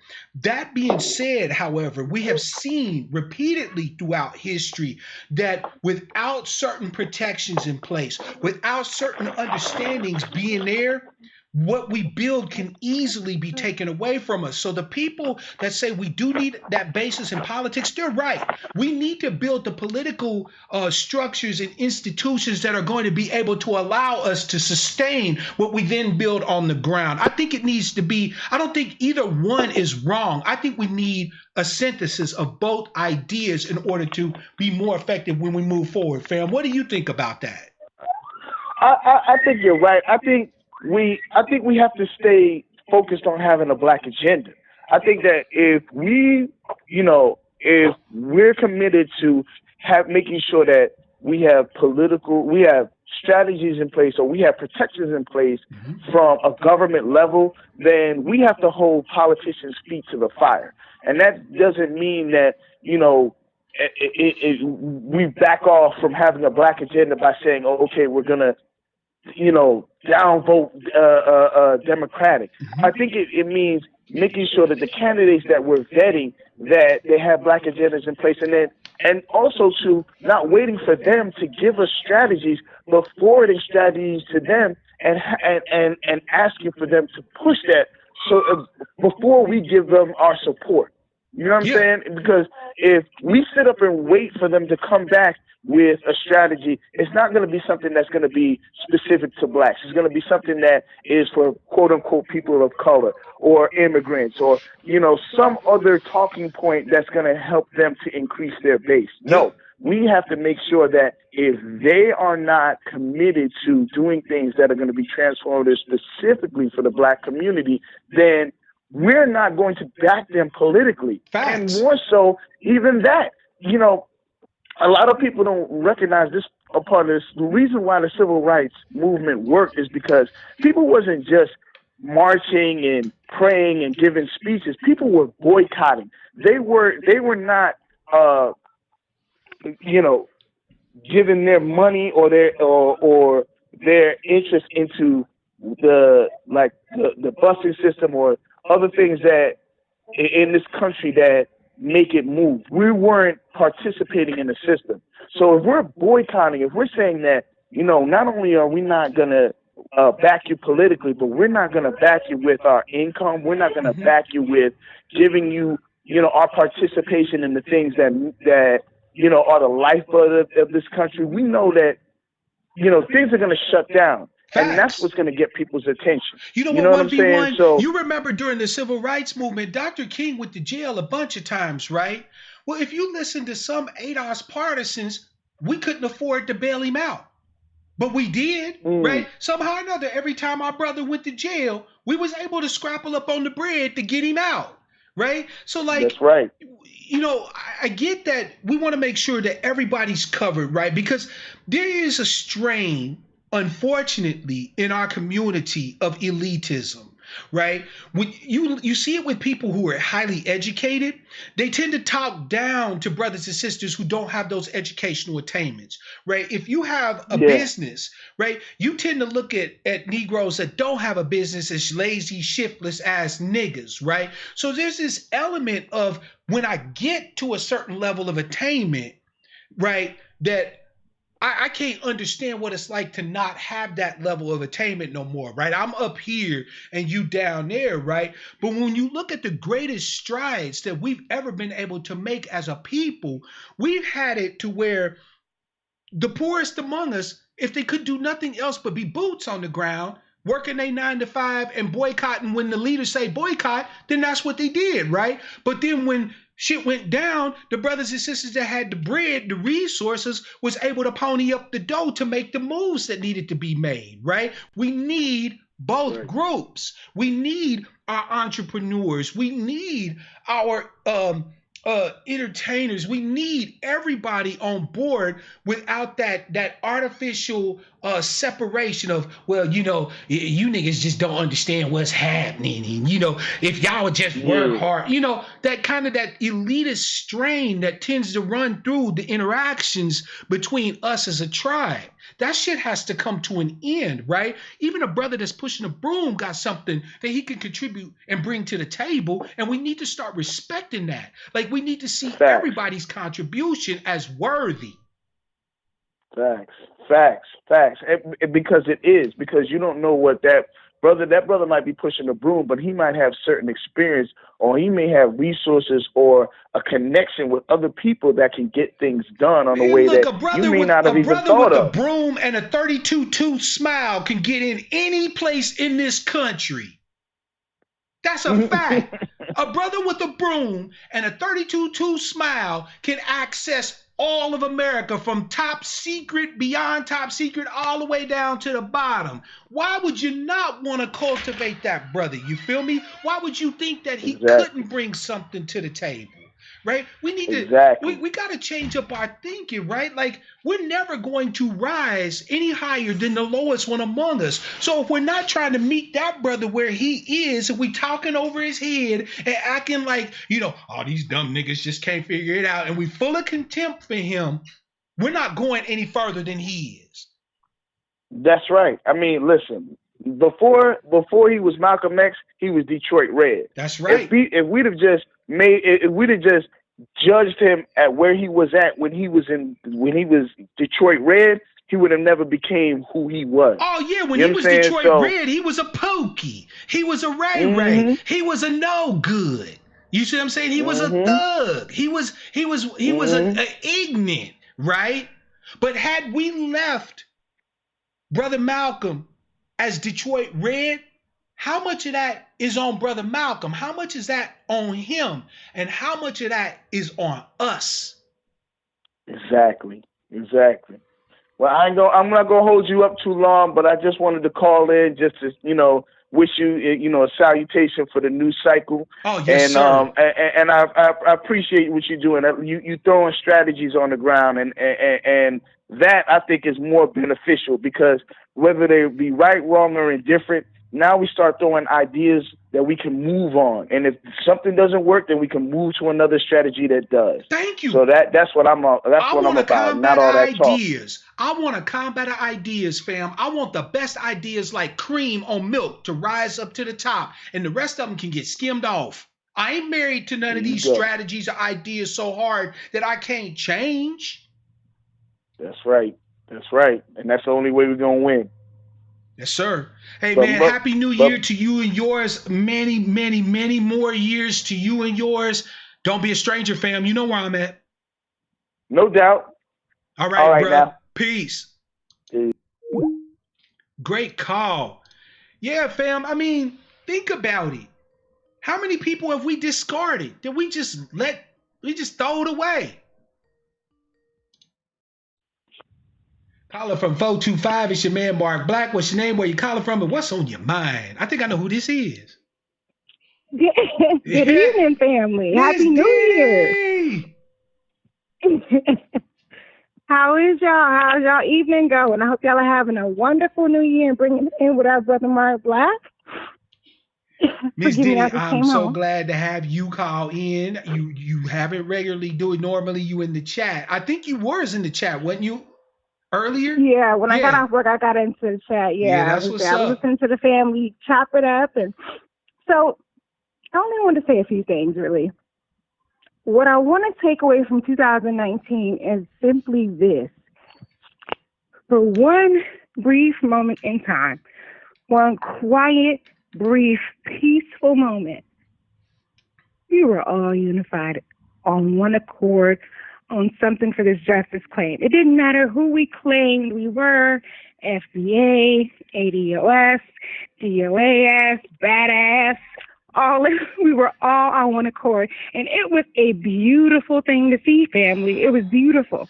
It was like one quiet, beautiful moment, and then this shitstorm happened. Now, whoever you're partisan of, Yvette Tone, Tariq Nasheed, why, God, why, Professor Black Truth, any of them, it didn't matter at that one point. That one point was beautiful. We were all singing the same song, speaking the same language, and it was about us. It wasn't us on Standing Rock or saying Jace, we parry. It was for us, by us. And it was beautiful. And that is the one thing I will take away from 2019. No matter if it went left or not, it was beautiful to see that there were chapters popping up. We were in Washington when they read that bullshit HR 40. We were neighbors. We were like all living in the same hood. Yep. We were all on one damn. We were all on one. On y'all's justice claim. We were all on one accord. Now, what I would like to leave in 2019 is partisanship. I would like to leave that shit by the wayside because if you notice it diluted the message. It diluted what we were all trying to do when we came on one accord again in the beginning of the year. It diluted our message. We became messy, egotistical, fucked up, messed up. We forgot what our goal was. And that is the one thing I want all of us to leave back here in this bullshit ass year, is that we can't be on one accord. You understand? Is that we're fighting for this people or that person or this person, and they can fight for their damn self. Yep. You understand what I'm saying? Like, they can fight for themselves. If what they were saying and who they were actually was more important than what they were saying, we wouldn't need you to begin with. If you were so much more worried about what Yvette was saying that didn't have anything to do with what our justice claim was, then we didn't need you to be a part of it no way. Mark Black says it all the time. You ain't going to save everybody. You know what I mean? Even if it's somebody that you love, you're not going to save everybody. So, like I said, I thought that was the moment that we all got together. That was like the most beautiful moment in the world. I had never seen it in my lifetime. Now I've heard about it. You know what I mean? I've seen pictures of it, and I've seen videos of it, and I've seen movies of it, but I never saw it in my lifetime, and I never thought that I would see it. And I thought that was beautiful. Now, if we can just get back to that shit right there, Nick. That shit right there, nigga. I feel you. That shit right there, nigga. I am cool. And I think when it comes to the new black media, you can gain something from all of them. All of them have something salient to bring to the table. Even though Jason Black be on that I'm the new black media shit. Or, you know what I'm saying? Like, even though he be on that, he does have wonderful thoughts to bring to the table. He does have wonderful pieces of lashing to bring to the table. What's funny is that Mark and I used to call that church. When he would come on what was it, Sunday night, and spit that good shit, it was church to us. Now, I kind of turned my back on Jason the moment he told some man he had to go to Walmart to get some panties. But yeah, that's that egotistical nigga shit Mark be talking about. Yep. We can't really have that coming in 2020. And his pack shit, This has never been done, which is why it's going to work. This political action committee, the super PAC that y'all are talking about, it's going to work because you know what? It ain't never been done. There have been different political action committees for different things. You know, leftist, rightist, if you're Jewish, there's one. But there's never been one specifically about y'all's justice claim. And that is why it's going to work, especially in this political climate. Especially as now we've become much, much more smarter about who we're listening to, what message we want to hear. You understand what I'm saying? So it's just, I think more political knowledge is the more you know now, the more you can make a better decision about who you want in office, about who you want in local office. So get your political knowledge up for 2020 because we don't need that shit when it's time to elect the president. That's right. You know, we don't need to know what the fuck do these motherfuckers stand for. Are they telling you bullshit? Is it lies? Is it fuckery? Is it not about y'all? Because if it's not about y'all, I don't want to hear shit. Real talk. I don't care who it is. Who they decide to nominate for Democratic president nominee or whatever. If he's not, or he or she's not talking about a justice claim for the American descendants of slaves, I don't want to hear nothing he has to say. That includes Mr. Booty Grease and Booker, and I don't want to hear it. But anyway, Ms. I'm going to Diddy's get off the determined phone for me because not to monetize this one, ain't you, sister? I am so sorry. No, you good. This is where we get to speak, right? This is where we get to talk and tell it how we tell it, right? And Ms. Diddy, I appreciate you. Now, so with that having been said, Ms. Diddy, right? Mm-hmm. Where you gonna be in 2020? You riding? Are you like I'm down like 4 flats on a dump truck? That's my girl. That's what I'm talking about. That's what I'm talking about. We appreciate you, Miss Diddy. Get you some dinner, man. I love y'all. All right. I love y'all. Have a wonderful new year.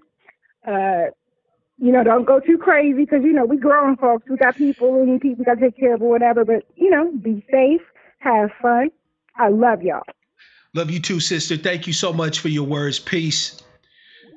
Fam, that's what I'm talking about.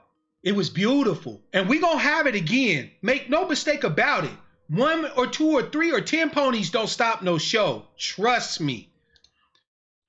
Calling from 832 is your man, Mark Black. What's your name? Where you calling from? And what's on your mind? Hello? Hello. Hi, this is Ruby from Houston. Hey, Ruby. Hey, do me a favor, sister. Turn me down in the background so that way we don't get that reverb and everything. But we can hear you just fine. Welcome to the broadcast. Cool. Happy New Year to you. The floor is yours, sister. Happy New Year. This is my first time calling in. I've been watching you, but I never called in or anything. But I had to say something tonight. Thank you, sister. I'm glad you did. It's all you.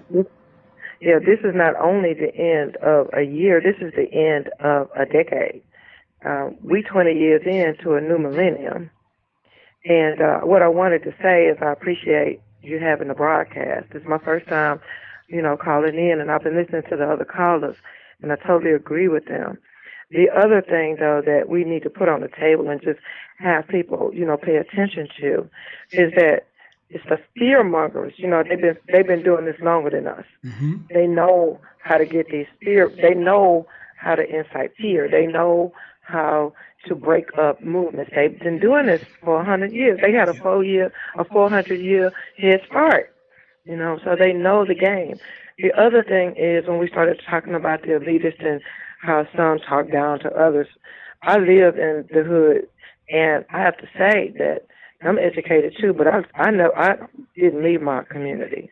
I stayed, but here in Houston, all of our black communities are gentrifying at the same time. Yep. We're being gentrified, and they're basically taking land. Like, I mean, if it's not the immigrants squatting the land and taking it, it's just these big developers. They're coming in, buying out these politicians, and they're basically gentrifying. And why am I saying that? I'm saying it because it's not us that they're really after. They're after our children and my grandchildren, you know. And I look at the game, they put the squeeze on us Yeah. early. And so now these youth are going to jail sooner. And they're using their backgrounds as a way to restrain them and keep them. And mass incarceration is a way to warehouse them, because what it's doing is defeating us where we cannot compete. Yep. And so, you know, well, I'm in the ADOS movement here in Houston, the ADOS, and so I didn't leave because of the problems. I did get a little upset though. Yeah. I don't blame you, sister. I'm upset with all of these people talking about their intelligence, and we're expecting for our children to know tolerance when here we are grown folks intolerant. So how does that work? You're tolerant until you're old enough not to be? I don't understand. I feel you, sister. So, I mean, how you expect your children to emulate something you ain't living? you ain't doing.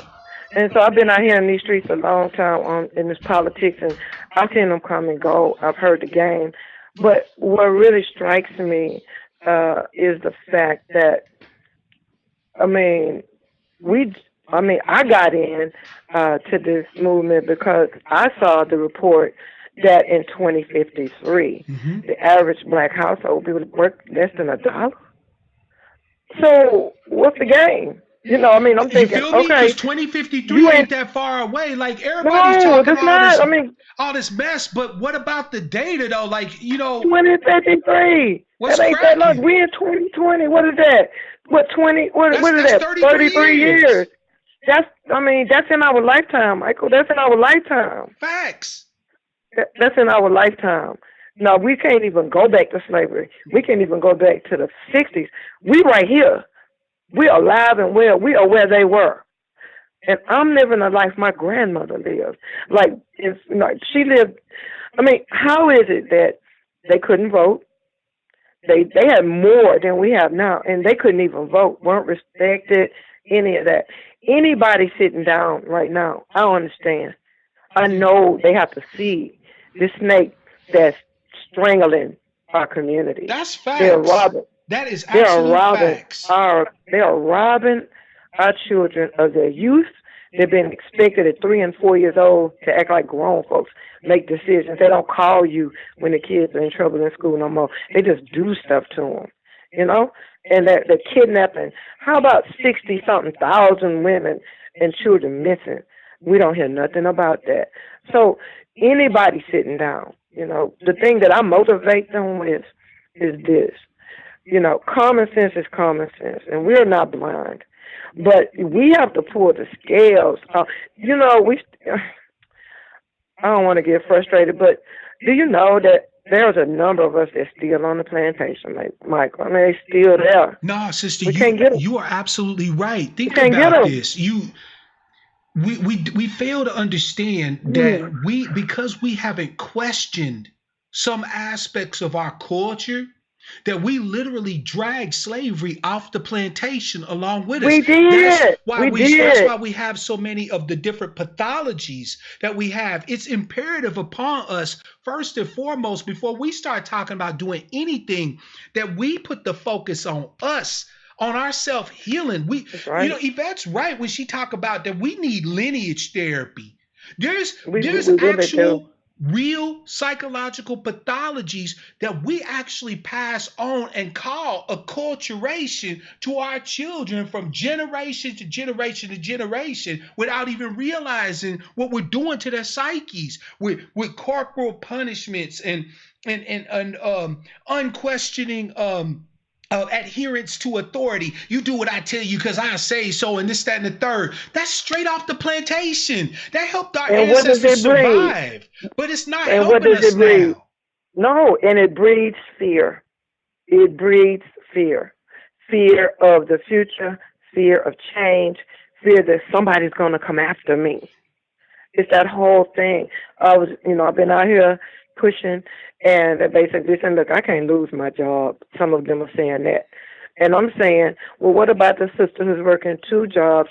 She's away from her children. They out of control. But she is working 2 jobs and still can't pay her bills yet. They're saying that America is doing well. People are working. But what kind of jobs? Yeah. And where does that leave us with our children unmanaged? And now they're being stolen and taken, and now they're being arrested, and they're going from school to prison. That pipeline needs to be busted wide open. We have to fight and look at it. But what we're doing here in the movement here is we really found out and decided, and we just had to come to the conclusion, there's a lot of education that's going to have to take place. I would agree.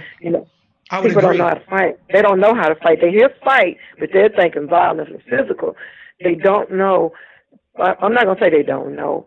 They've never been really charged with the real responsibility of being, straight up front, on the front line, standing, saying what you got to say, meaning what you say, and believing what you say, and then doing what you say. Thank you, sister. Do it.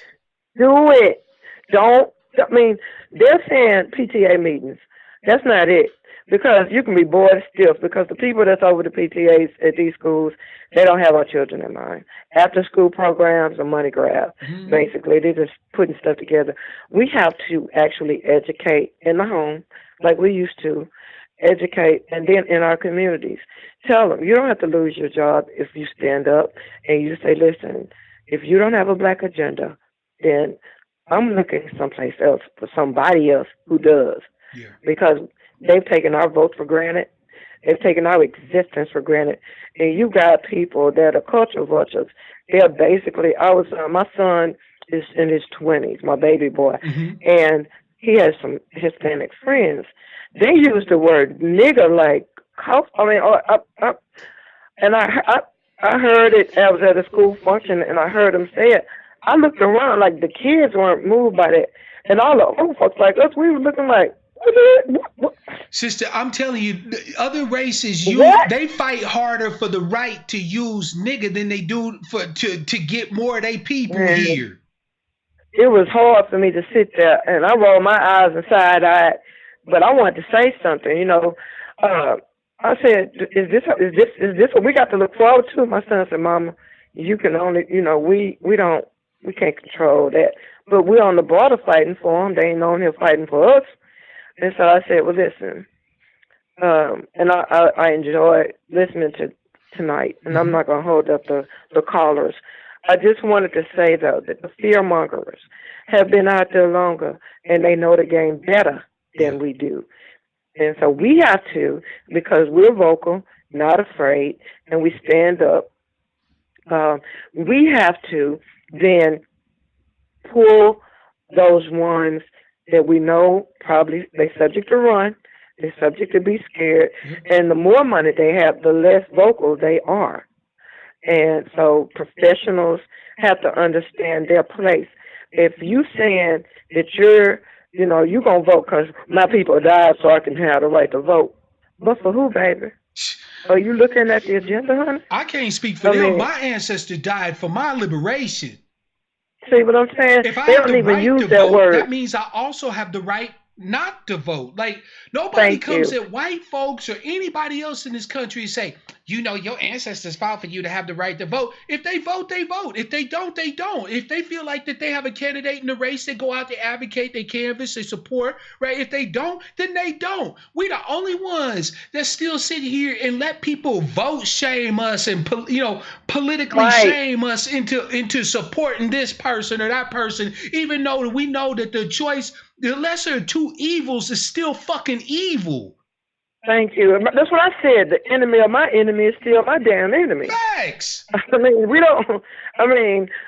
saying, and so I'll say this and I'll get off, politically speaking, we have been way more gullible to the Democratic Party than anybody. White women, they vote wherever they're going to get the most. Hispanics, when they come in, they vote Republican. They are voting their own agendas. Yep. We're the only ones that have sat back and they just knew that we were going to vote. And I was very appalled at these presidential candidates that, when you ask them about reparations, they either change the subject, talk around it, or basically say no. And it's a patriarchal no. It's like a daddy said no. Yep. Like I'm no. daddy. I'm white and I say so. Like I say no. No. and nigga deal with it. What? Don't you see all these other problems we got? We ain't got time to fool with you, Negro. I mean, that's what I picked up, and that's how I felt. And I said, well, okay. So, we getting out here and we fighting. We're not scared. I mean, you don't really have anything to lose, y'all. I mean, what do you have to lose? I mean, we don't have anything to lose situation, and the snake is steadily tightening up his grip on our communities. We're being gentrified, and if we lose the black communities, where will our children go or know to go to know who they are and find out things that are specific to them and their lineage? Because we weren't just slaves, So, anywho, thank you for taking my call. No, sister, thank you for calling. I appreciate you. We're just gonna keep on going. We're just gonna keep on pushing and keep on moving. I don't care how they argue and bicker, which is so bad, but they're bickering over stupid stuff. But we got this big ass beast we got to ride. We really don't have time to be, looking at each other like, you're not my brother, you're not my sister. This is the time. If you look like me, then I feel like your experiences must be somewhere near the experiences I've had. Yeah. So I'm encouraging everybody, talk to your family, that's good. Talk to people, that's good. Talk it up and not talk it down, talk it up. Yep. Thank you. No, thank you, sister. Happy New Year to you and Thank yours. you. Peace Happy to you. New Year. Peace to you. Shalom. Shalom. Bye-bye. Great call there. That sister got me fired up. We ain't got time to be sitting here talking about I ain't with you niggas, blah blah skippity woo woo. Yeah, y'all niggas is agents and agents of chaos, and I ain't got time for all that shit. Like Chris V said, hey, steel sharpens steel, like iron sharpens iron, so does one man sharpen another one. You know what I'm saying? The sister was talking about the fear mongers. Don't the scriptures say that I come not to bring a spirit of fear, but of truth? Knowledge dispels fear, fam. Why do you think they fight so hard to keep us from understanding the reality of our circumstance? If I learned nothing else from ADOS, I learned this, that they will do everything but ensure that you understand the truth of your circumstances, because they know that the moment you understand exactly where we are as a bottom cast, ain't nobody got to tell you nothing. Ain't nobody got to tell you what to do next. Your circumstances and the reality of those circumstances and the accrued disadvantage from being who you are will tell you what you need to do next. We don't get to make fun of, I got the data, I got that. We don't get to make fun of that, because data dispels fear. Anybody who tries to tell you that we can't understand this shit, that we can't figure this out, that we shouldn't be looking here or looking there or questioning this or questioning that, whether it's our culture, whether it's different practices that we have, whether it's different things that we face, whether it's our history and so on and so forth. Anybody who tries to tell you can't do that, they don't mean no well for you, and they don't mean no well for us. And I would argue that the fact that they don't mean any well for us is just as important as they don't mean well for you. And that goes for everybody. Anybody can get it, fam. Anybody can get it. If they not out here openly, full-throated, unabashed, unapologetically about support for our restitution, for our justice claim, I don't give a damn what they're talking about. Anybody can get it. The Democrats sitting there trying to tell, like August said, everybody trying to sit there telling us we Russian bots. Like, niggas is so stupid that we have to depend on the Russians to tell us which way the wind blowing. How many of y'all even know any Russians, fam? Seriously, how many of y'all even know any Russians? But we supposed to be under the influence of Putin at Alia. What? Like a Russian gonna be... Okay, here's the thing that messed me up with this whole the Russian bots thing. So they tell us that we just being influenced by these bots from Russia who's putting a battery in our back, telling us to fight for justice for our heritage and for our lineage. And that's supposed to be a bad thing. If the Russians are having to tell us to be about justice for us, but our fellow white citizens who claim to be progressive and liberal and so on and so forth ain't trying to tell us that we need to be fighting for justice and for righteousness and for restitution for our people, please. How the hell are the Russians advocating harder for us, for justice for us, the people who are our fellow citizens? And that's supposed to be cool. That's supposed to be okay. Right?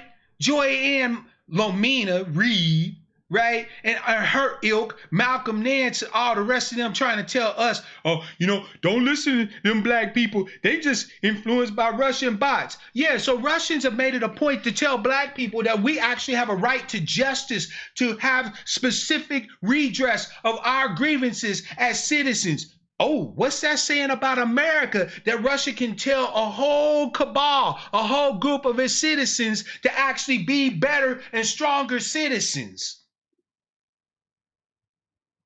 Make this shit make sense, fam. See, this is why we didn't need to be throwing shade and this, that, and the third of everybody in this. Man, when you break down their stupid ass arguments using reason and argumentation, understanding the rhetoric and getting rid of your fallacious thinking, their logic falls apart before the argument even is made. So what are the Democrats trying to tell us, fam? That we can't advocate for justice on our own without somebody putting a battery in our back? Or that the fact that they are saying that we should fight for justice means that we shouldn't fight for justice? Which one is it? Because either way they answer, they out of pocket.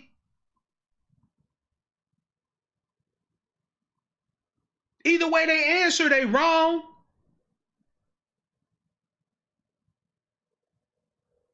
Fam, I'm not here to tell you what to think. I'm here to tell you how to think. I'm here to learn you how to think. We didn't need to spend all that time going at Malcolm Nance, going at what's her name, Digital Sister Shireen Mitchell. We didn't have to, man, damn them fools. You know what? It does my heart warm for the Democrats to think that a bunch of black people got batteries in their backs by the Russians. If that's what they want to think to justify the fact that they're going to lose and lose big in 2020, whatever help them sleep at night. It's all good to me. It's all good to me. If they want to think that Russia put a battery in our Negroes' backs and now they all head up, sound good to me. Shit. It's a damn shame that we got to depend on an oligarch to tell us that we need justice and righteousness for fellow citizens rather than our fellow citizens telling us. Ain't that a bitch? So even if they was right, they still wrong.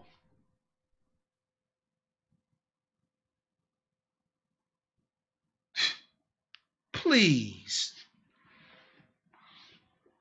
KR, we spent way too much time on fire, shade, and smoke, which makes us feel good. And when we were new at this, when we were starting to do things or whatever the case may be, we needed the inspiration.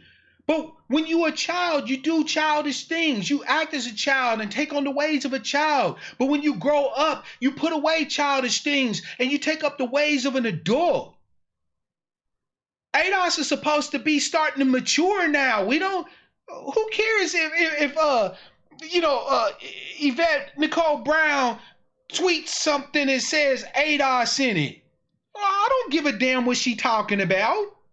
We already know that she doing whatever she can to keep the flow of butter biscuits going from white liberals and progressives. Don't bother me none. It don't bother me none. I don't care what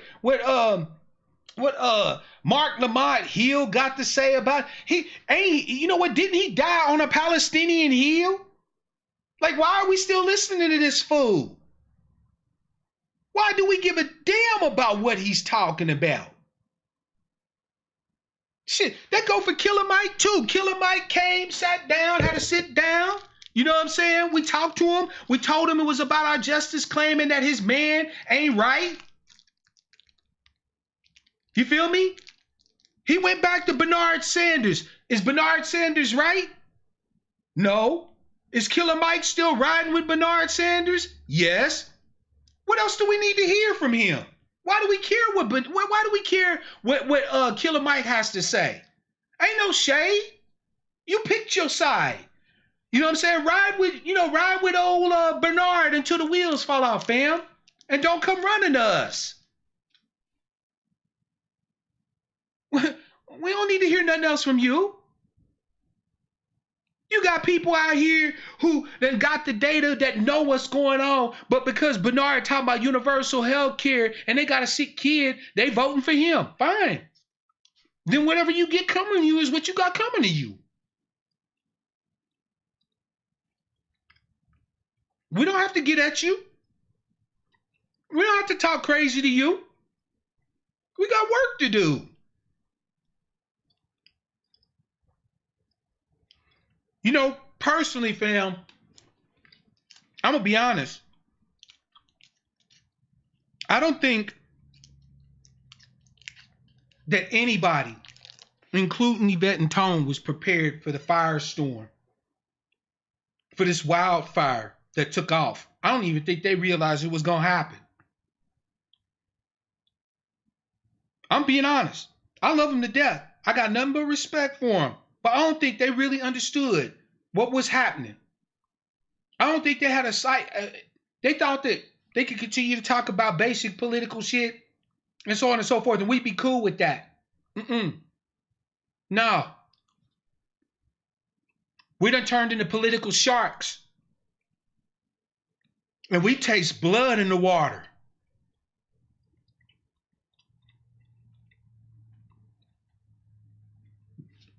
The same old stuff you could have told us even 2 years ago. That ain't gonna fly no more.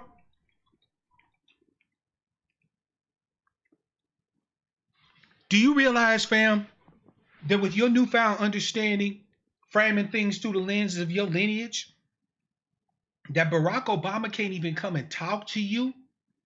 That you have the former most powerful man in the free world scared to even talk to you. He won't even talk to you. Not that he did much talking that was beneficial to us anyway, but that fool hiding. His legacy shot.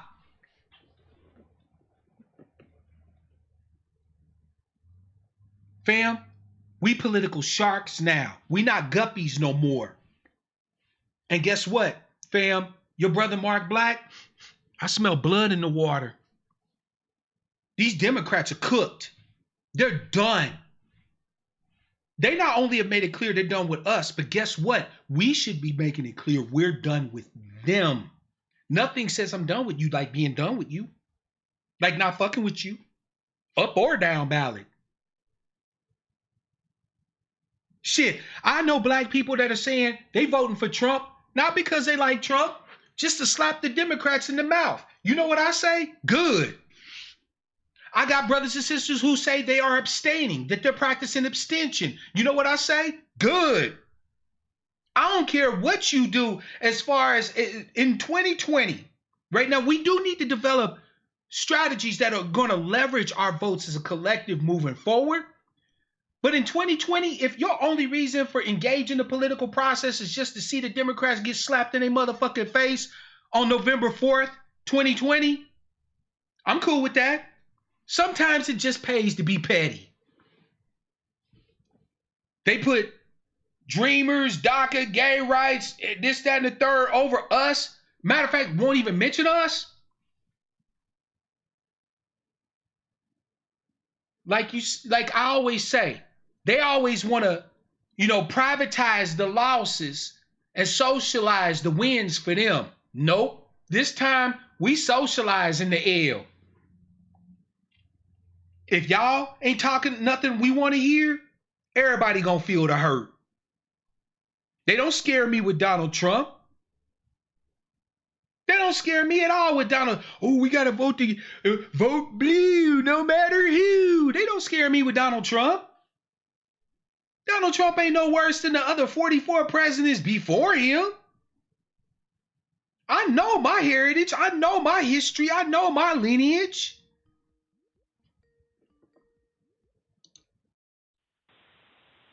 Black Man 903, is this you, fam? Hey, yes, sir. Yes, sir. That's yes, my sir. man. I've been waiting for you to call in. Happy New Year, fam. Holla at us.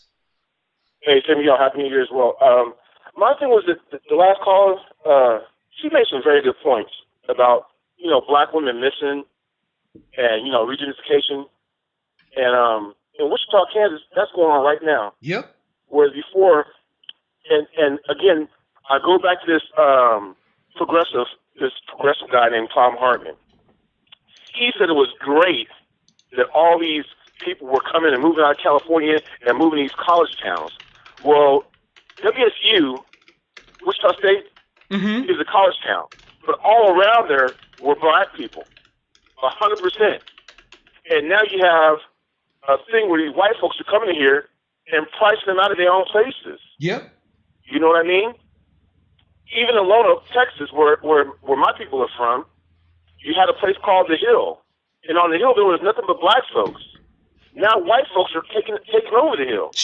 You know how Becky be? She be like, nice neighborhood. I'll take it. Yeah. And the other thing is about it has to start with our younger people, because when you're charging a 13-year-old as an adult, that's wrong. You're charging a 13, a 14, 15, 16-year-old as an adult, 17-year-old as an adult. You just got finished making the smoking age from 18 to 21, right? Yep. Because why can't I smoke? Because you're not an adult. Okay, but you're charging me as an adult with crimes. That has to really, really stop. That has to be I think one of the first things we do, because that's our future. Facts. If you're letting our future be locked up like that with grown men, and we know prison is not a great place to be in terms of, and it's not about rehabilitating. It's just punishment phase. That's all it is a punishment phase. Yeah. It's not about rehabilitating you, making you a better man, making you a better father, making you a better, whatever the case might be at a young age. Because we know a lot of kids who are 16 years old and who are fathers, right? But you know what though, black man? Where's our brothers? Now I'm going to talk to the brothers real quick.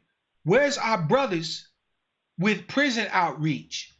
Where's our brothers that's going in behind these walls and encouraging them to look out for these little young brothers when they come in there? Yeah, I know prison's a violent place. I know people get beat up, people get raped, and so on and so forth. But prisoners are people too. And we need to stop doing this canceling shit that when our people get behind them walls, we act like they don't exist. Then when they look, my brother, may he rest, killed himself on Memorial Day weekend 2 years ago. Memorial Day, as a matter of fact, 2 years ago. Blew his brains out on my mama's couch. My brother served multiple bids in the joint. While my brother was in the joint, he was beaten and has beaten people. He was raped multiple times behind the joint. How do you think that he's supposed to come out here and readjust to society when he's been put through all that savagery? You see what I'm saying? Right. And he's had nobody either behind them walls or when he got out to help him to adjust, to get the healing he needs, the possible mental health and treatments that he needs. See, this is what I'm talking about. What I'm talking about don't cost no extra money. We don't have to be worth more than $1,700, net wealth or whatever the case may be, to be able to provide loving care and support for our brothers that we know are getting railroaded by the injustice system. Right. Well, I can't. We still have so many brothers being let out of prison and being innocent.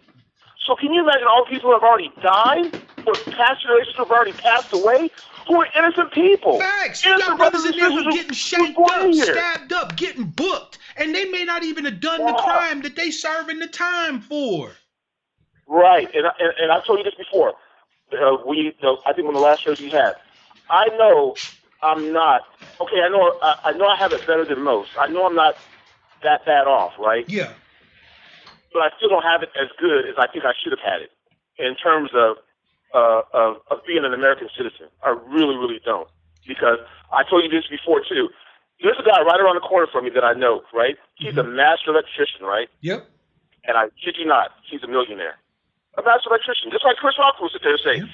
He lives in a neighborhood with Eddie Murphy, Mary J. Blige, and him, and his across the street neighbor is a dentist. Yep. Who goes in from 9 to 5, and here they are traveling all over the country to try to make money. But here he goes in at 9 to 5 as a dentist, and is in the same neighborhood with Chris Rock, and Mary J. Blige, and Eddie Murphy. Facts. If that doesn't tell you something, you guys got to be kidding me at this point. It's just that simple. It's not. This is not. For 2020. These facts should not be hard to figure out. Nope. This should be very, very easy and very, very well put together and very well done. And like I said to you before, one time I asked you, I said, well, when you go out and get these things, I just want you to do a show. So you sit there and say, hey, I'm going to do a show today, but this show is going to be all about raising money for this paperwork I need to buy. I need this paperwork, y'all, so I need y'all to start sending me in money so I can pay for this paperwork. I got to hire this person to do X, Y, Z. I need y'all to send me $150. Fam, I find it hard to ask for money, but you're absolutely right. When the time comes, I will do it, right? Because it's a great idea. So we know numbers. We know, hey, we got to get off our ass and start spending some money. We got to send Mark some money. Yeah. That's why I asked you for a P.O. box, because there's some things I could probably send you in terms of spreading the message. It might not seem a lot, but in terms of sending message, I can send you something. Maybe you can start doing out in community or something. I don't know. The thing is, but fam, is that mostly what I need, I'm going to be honest with you, the initial part, I think I pretty much got that, right? Like, I might need a little bit. And I've gotten some donations today, and that's going to really help in January because, YouTube pays out once per month, right? But I think I got the basic part, right? What I'm really going to need is people's bodies, fam. I'm going to need board members. I'm going to need people in positions, right? I'm going to need people to step up to do the work, right? The thing is that I want us, for a change, to present what we're doing to the world not as some project, but as a fait accompli, right? A done deal. I want us to have it all together so that when the liberals and the progressives come out and say, well, do you guys need some help? Right? We're like, no, we got it. No, I don't want your help. But if you want to help, start telling people to donate money, right? Start telling people to contribute, because a PAC can take money from anybody, right? You so liberal, you so progressive, your money will spend too for our advocacy. Don't get me wrong, Mark. I'll take your money. I'll take your money. That's no problem.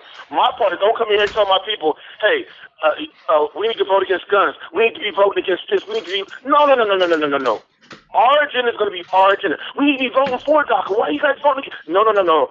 Our agenda is going to be our agenda, period, point blank. That's and it. If it ain't talking that flag, and if anybody else first, there's no agenda there. There's nothing to talk about. That's it. I'm not voting for that. Oh, no, trust me, fam. That. I told you 2020 is about to pull the scales off of a whole bunch of people's eyes, because when you see full-throated, unapologetic, 100% single-issue advocacy for our lineage and our lineage alone, it's a whole lot of people who are going to be shook. Yeah, and I hope this is what I was going to say. I think I'm probably the first one to sit there and sit this in the chat.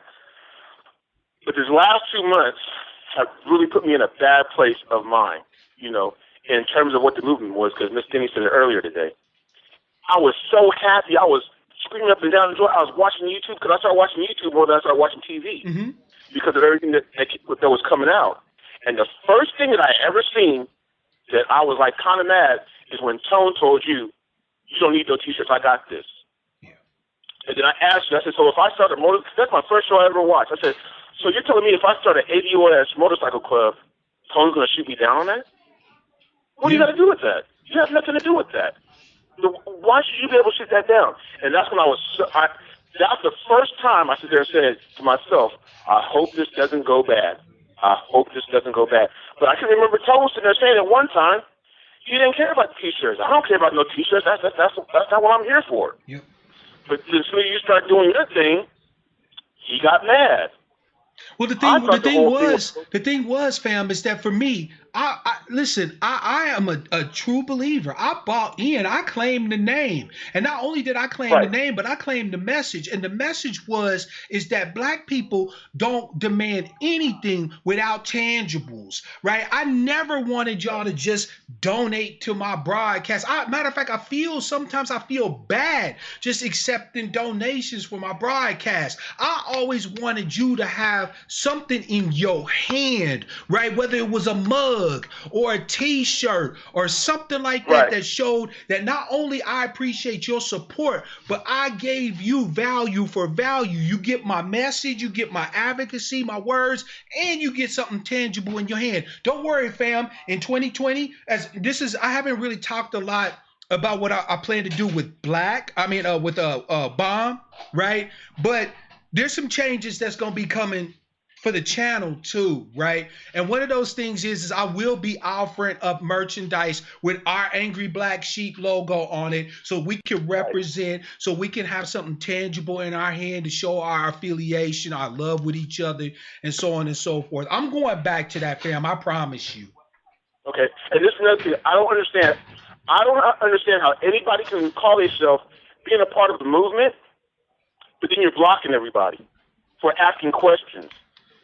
Fam, that's never going to make sense to me. How can you block somebody and learn? How can you learn more if you're just going to block them? Oh, but see, no, wait. Because now what the justification is now is that we've already told everybody. So there's no more learning that anybody who's not currently affiliated with the hashtag ADOS movement is allowed to do. We done already told everybody what it is, right? So you either accept what it is. It's just like you said earlier with the white Democrat telling you, because I said so.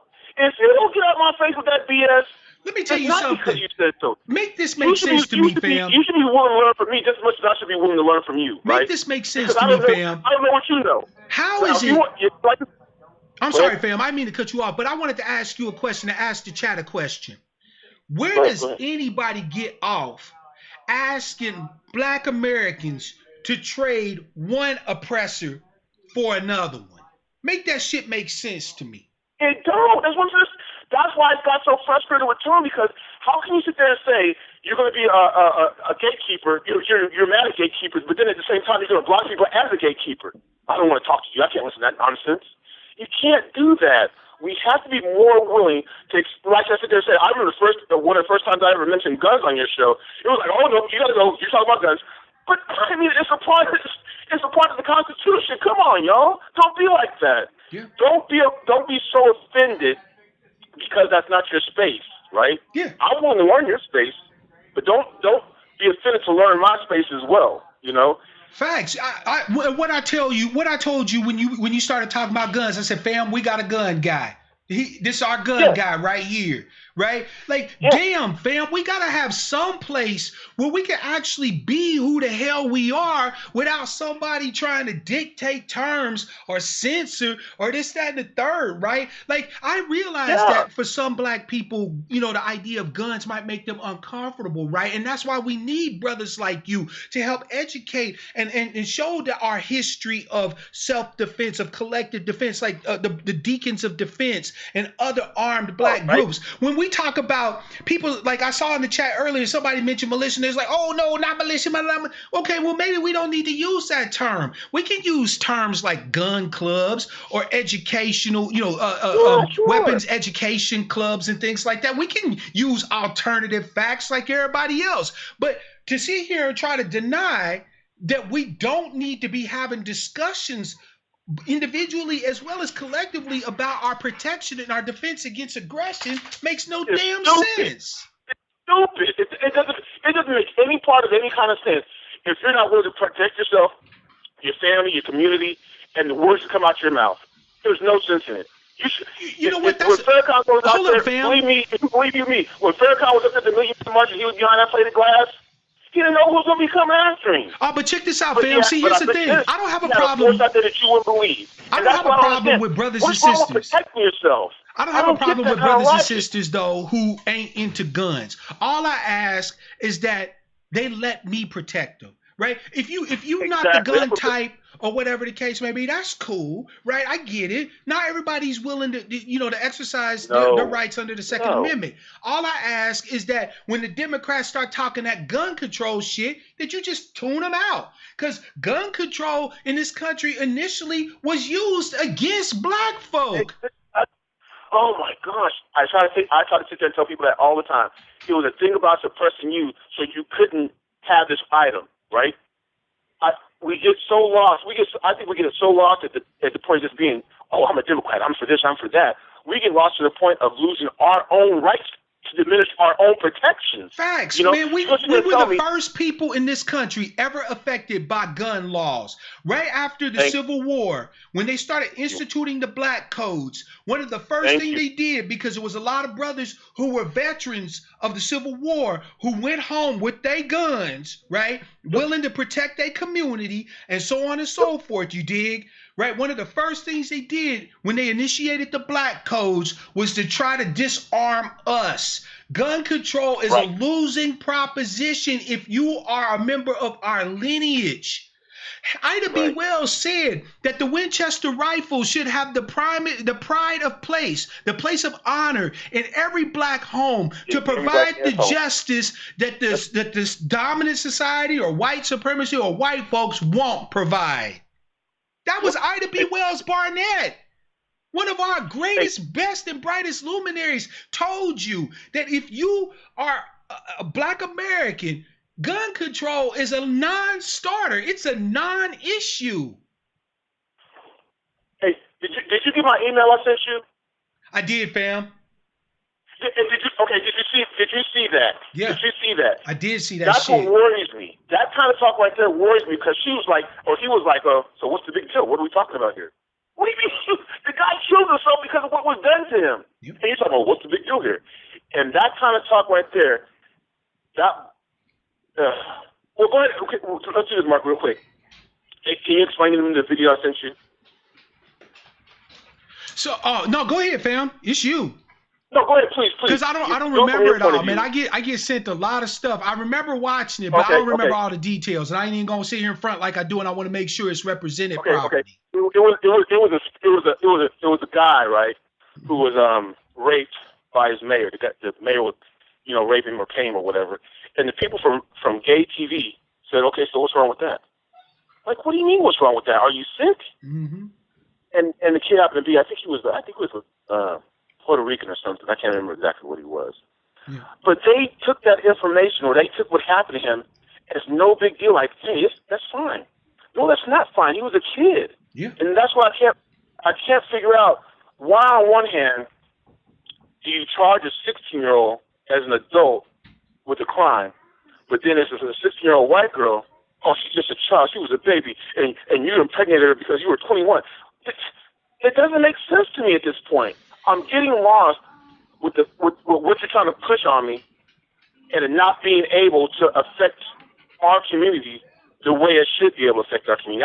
I'm watching resource officers throw our kids around like a rag doll, like a grown adult. Yep.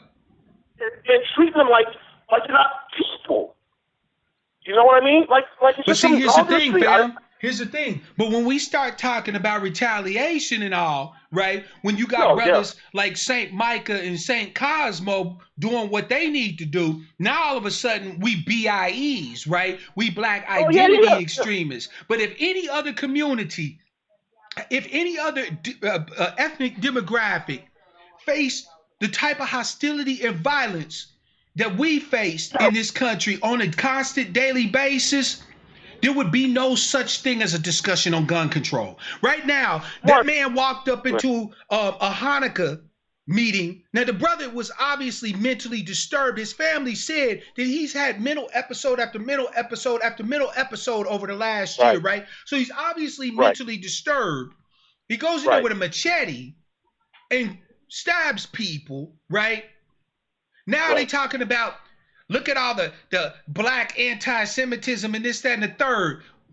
Bitch, please. You can't even say Jew. You can't even say Jew in a negative tone without getting sued, getting arrested for hate crimes and locked up. But everybody can say nigga, Everybody can, call us this and that and the third. They can run up in our communities and do whatever they want to us, and we ain't supposed to say nothing. We ain't supposed to get you can't say mad. We're fag, supposed you to can't say forgive. wetback, you can't even say illegal immigrant. You can't even say that. Damn You all can't even say that. that. Undocumented people. No, he's illegal. No, He's they illegal aliens. Yeah, that's exactly what he is. So listen to me. That's what I'm saying. When I tried, at times to really try to get with and listen to what they say. But in a lot of forums, I just can't get what they're saying. I just don't like the idea of a child not being able to be born and just being scrambled like that inside of a mother's womb. I just can't see it. I just don't like it. I don't care for it, especially black ones.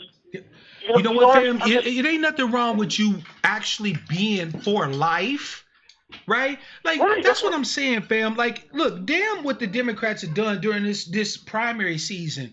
Ask yourself some real questions about the shit that Democrats seem to espouse that you really ain't with. Like, you don't have to be made to feel ashamed because you think that a baby's life starts in the womb. There's no shame in that for you, right? It's a woman's choice. It's a woman's choice. But if I sit there and say, as a Jew, hey, well, you know what? I really don't want to be with this woman. I really don't want to pay for it. No, you're going to pay for that. You're going to go to jail for that. But you can kill a baby? You know what? But see, now here's the thing, though, right? Don't mistake it, because there's a lot of folk who will claim to be pro-life that are Republicans. They pro-life until the baby born, and then it's fuck that nigga, right? So they pro-life while you carrying it in the womb, but as soon as you have it and you need resources, you need justice, you need restitution, they ain't hearing you. No, how much this guy on YouTube, these men on YouTube, and they know that these children aren't theirs by DNA tests. But you know what? They still make them pay for the damn babies. They still make them pay for the babies. And it's not even their kids. Yep. You're breaking them in, taking them in and out of jail for a child that doesn't even belong to him. But wait a minute. That's part. So what messes me up is like I said, this elitism. So let's talk about the social elitism. You feel me? In social elitism amongst black people, right? You'll have people say, why does everybody always talk about criminal justice reform? Not all of us is criminals, right? But I want you to understand something. You don't have to be a criminal to get treated like a criminal, right? I would argue that if you owe a debt, right? If you owe a debt, like you owe child support or something like that, what crime have you committed? Yet you can lock your ass up. Walter Scott got shot 5 times in the back trying to run from a policeman because he had just got out of jail for doing a term for a non-payment of child support, lost his job and everything. And the man was a veteran. He was a Navy vet who served his country, but because he couldn't afford to pay for his children, they locked his ass up, had the man scared. So when he had his interaction with the police, all the brother was thinking was, man, I can't go back to jail. I can't go back to jail, and took off running and died. But we don't need criminal justice reform. The thing about this is that as long as you're black and as long as you're poor, it's a hustle. It's a way to get you. It's a way to make you, and it's not fair because you know why? I can go here and file bankruptcy on my credit cards in a heartbeat. Mm-hmm. No problem at all. You can do that. I could very well easily go do that. But because I'm poor and I can't afford as much money as you want me to pay every month, it's like it doesn't make any sense to me of locking people up for that reason and not at least giving them a chance to work, because it's more profitable for the state anyways to have you in prison than pay your child support.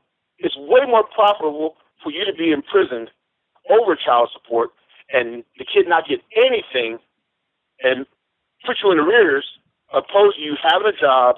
It may not be the best job, but he's having a job, being free, and trying. Is much better to have you locked up. Even better. Or even better, how about tying visitation, access to the child, to the payments too? How many brothers like myself, I pay child support for my youngest, right? My little bug man. Right. I haven't seen my son in like 2 years because his mom keep him from me. I can't afford to go to court to challenge her on this shit. right? So you shouldn't have to. It should be a part of the contract. Yeah, in the but first place you already know. If in the family courts, they run by a whole nother set of rules, and they don't give a damn if you can't afford it, right? Because it's supposed to be a civil matter. See, if it was criminal, right, I would have a right to an attorney and adequate representation, you know, and all of that stuff, right? But it's not. It's civil when it comes to anything that could benefit me, but it's criminal for anything that can hurt me. Right. Exactly. That's 100% fact, and that's these are the kind of things that I pray that we can all get through. Oh, we will. We will, because this is all part of our advocacy. Anybody else. This is all part of our advocacy, more than anybody else. I don't see how you can come up now and give a person who's not even have status here a license, right? You're saying this person, hey, you can have a license now. You're an illegal immigrant. You can have a license. But the black man, no, we're going to take yours because you'll be behind on child support. Well, do we know if that person is behind on child support in Mexico? Come on, man, stop playing with me. Facts. I'm tired. You got I'm so tired. Cartel hitmen who run up here to America to hide out when shit get a little hot down in, Guanajuato or down in Oaxaca, whatever the case may be. And they up here and they could give any name. Right? Like you can't go in there and tell them folks, oh, my name is, Joe Bob Johnson. No, they need to see birth certificate, your social security card, 2 types of ID. Plus they need your pastor to come down there and co-sign. But I can go in there and just tell them my name, Juan Gonzalez, and get a damn driver's license. Yeah. But for us, like I say, where's our sanctuary city at? They just come in there kicking our ass and taking names any day that they want to. But if a cop says to an illegal immigrant, hey, are you here legally? What's your status? Where are your documents at? Oh, hell, you can't do that. Nope. Sanctuary cities. And I'm watching the guys at the train station. The guys at the train station eating a sandwich. And the police arrest this guy and put him in handcuffs for eating a sandwich. An American citizen, you put in handcuffs for eating a sandwich. Yep. But then the guy pooping all over the goddamn place inside the store, he ain't going nowhere. Yep. He pooped in the store. There's needles all over the streets. It's crazy to me. What is going on? You know what's going on, right? What's going on, fam, is that we ain't had no advocacy. But that's going to change in 2020. See, this is what I'm saying, fam. Let not your heart be troubled, right? Don't pay. You know what? Everybody trying to get you to not pay attention to the man behind the curtain, right? The angry black sheep is here to tell you that's exactly who we aiming at, is the man behind the curtain. Shout out to my brother Travis, by the way. Black Dollars University is in the house. Happy New Year to you as well, fam. But yeah, brother, I mean, you already know you got a platform here. You come here and talk about guns. You talk about whatever it is that you need to get off your chest. And not only that, but we're going to start talking about some solutions, fam. Once we get this pack going, one of the things, fam, that I plan to have for a pack is I'm actually going to have a part on the website when you contribute to the pack, because by law, we have to show who the contributors are. But with your membership in the pack, like with your donation to the pack, you also will be registered for various plebiscites where we'll put up issues on the PAC website, and you can actually go there and vote for the advocacy you want us to push. So if you want brothers to have an opportunity to be able for us to maybe do ad buys or push for advocacy to help change some child support reform or criminal justice reform, we can focus on that. If you got advocacy for, having more resources put towards code cases and people come up missing and stuff like that, you can tell us that you want us to put advocacy toward that, and so on and so forth. I'm sick of people telling us. I'm sick of people telling us what the agenda is. I can remember when I was younger, right? Mm-hmm. I'm 49 now. I'll be 50 next month. But I can remember when John Benet Ramsey was missing. Oh my gosh, it was all crazy. Everybody was all over it. Oh my gosh, John Benet. But when black girls go missing, it's just like, okay, she's probably just a runaway. She's probably just being a prostitute somewhere. Yep. And what? What are you talking about? And I remember a case back in the day. This white woman, I can't remember her name right now off the top of my head, but she was from Texas. And she swore up and down she was carjacked and a black man had stole her children. You talking about Susan Smith? Made that bitch burn. Oh my gosh. And she swore up and down, no, the nigga stole my children. Had brothers getting braced up all over the United States for like 2 weeks. What did you tell him? Oh my God. I remember that shit. I remember that shit like it was yesterday, fam. When they showed the photo of the dude, or it wasn't. It was. I think it was in. It was somewhere back east. I think it was like West Virginia or one of them states around in that area, like Kentucky. It was Texas. And because I was in the military at the time when it happened, I think. Yeah. And I just said that woman's lying, y'all.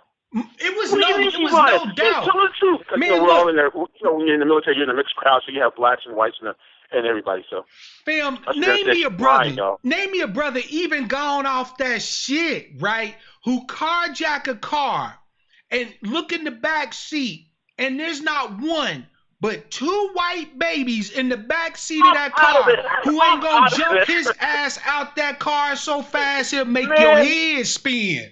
You tell him. And that's the thing I'm trying to sit there and tell my family members. Like I say, I tried to tell my mom. What's the guy in San Francisco who was raping all the black men and stuff? Wait, that guy over there. You said he's raping the black man. He's just a big donor or whatever. Oh, Ed Buck. In the black community, you don't have that guy. He said Bill Cosby, right? But I'm sure they're telling you one for a fact. There's only 2 things that go on in my hotel room. Is screwing and drinking. That's it. If you come in my room, that's what's going to be going on. So don't come in my room like I'm just a deer in the headlights. I just want to go meet Mr. Cosby. No, you're not coming up here for that. Nope. That's a true fact. Yep. Look, everybody knew that shit with Bill Cosby. Now, I'm going to be honest with you. Bill Cosby kind of burned his own ass with that pound cake shit, and people wasn't really feeling him. But if we was being honest about it, we knew that shit with Bill Cosby was some false ass shit. You see what I'm saying? Like, we knew he got railroaded and this, that, and the third. Like, if we was being honest about it. What's the one guy who killed himself, Harvey Weinstein? The casting couch has been around for years. So we need to stop playing that. That's been around for years and years and years. Either you lay on the couch or you don't lay on the couch. But don't tell me I raped you when you came to my room and there's only 2 things that go on in my room. Like I used to tell my ex-wife, I used to tell her all the time. I said, ain't but 2 things at the club, right? And that's trouble and dick. And if you got dick at home, what do you want trouble for? I'm gonna tell you, all the same shit happened to Tyson. Same shit happened to Pac.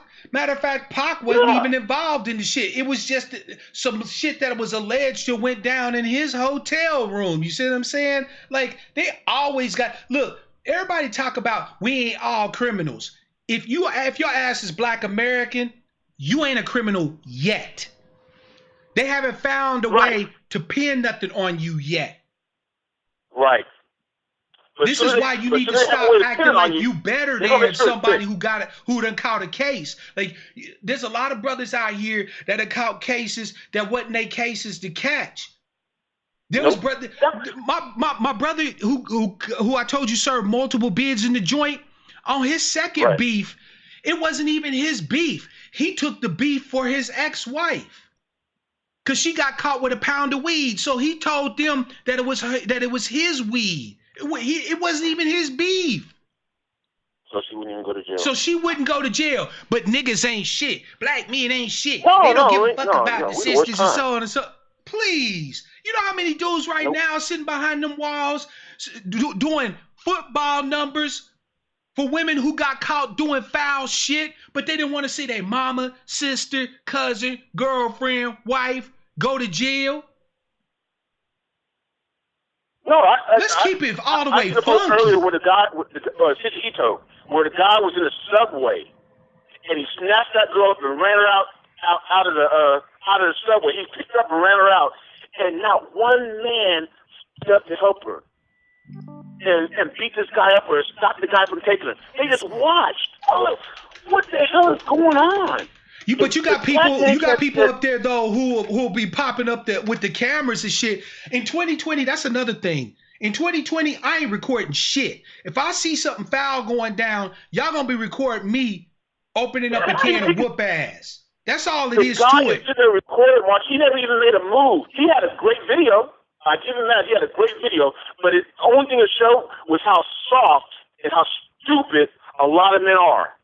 that you can't help your sister out, and you see that somebody's picking up, she's yelling on CEO News. Go today. I watched it. I sent it to my wife. I sent it to my daughter, my ex-wife and my daughter. Excuse me.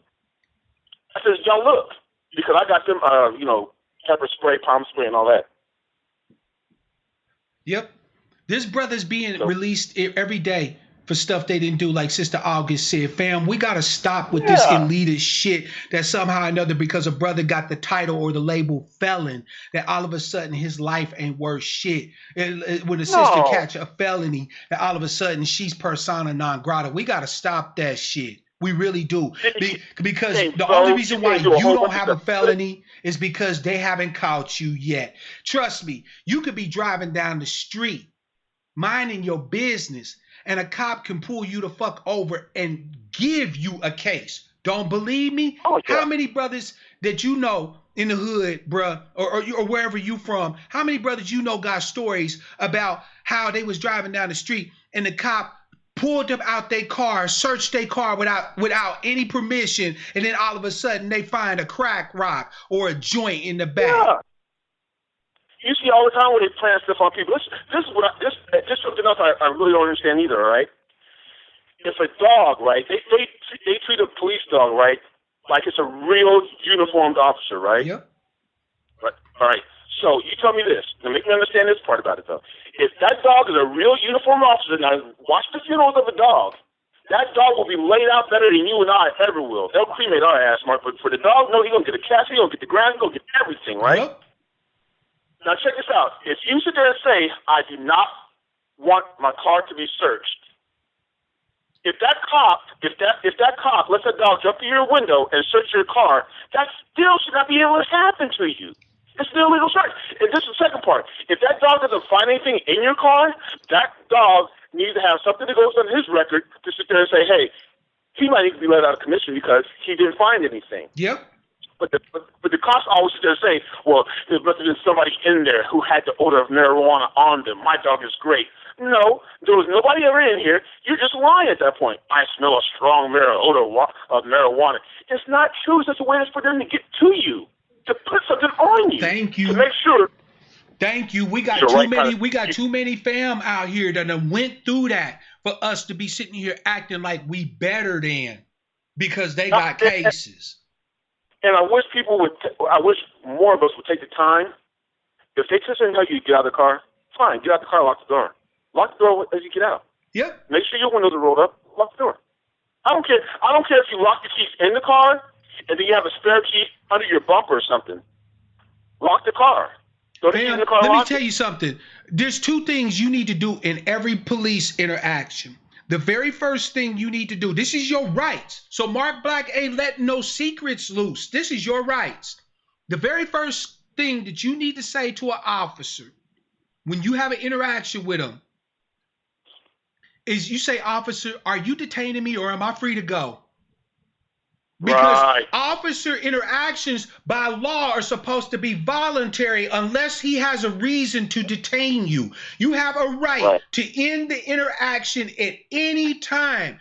Your very first words, other than, when he asks you for ID, because some places they require you now to give ID to the officer. So go ahead and comply. Give the officer your ID. When he asks you anything, the very first words out of your mouth needs to be, officer, are you detaining me or am I free to go? Right. And then assume. I'm not sure about everything. Assume you have the right to end the interaction. Right. If he says, well, I'm not, you say, thank you, sir. You take your ID and you go. Right. Now, if he does detain you, the very next words out of your mouth, which should be at that point the only words that come out of your mouth other than, are you detaining me or am I free to go, is, officer, I do not consent to any searches. Yep. Now, here's the thing. Can they violate you? Yep. They can search you illegally.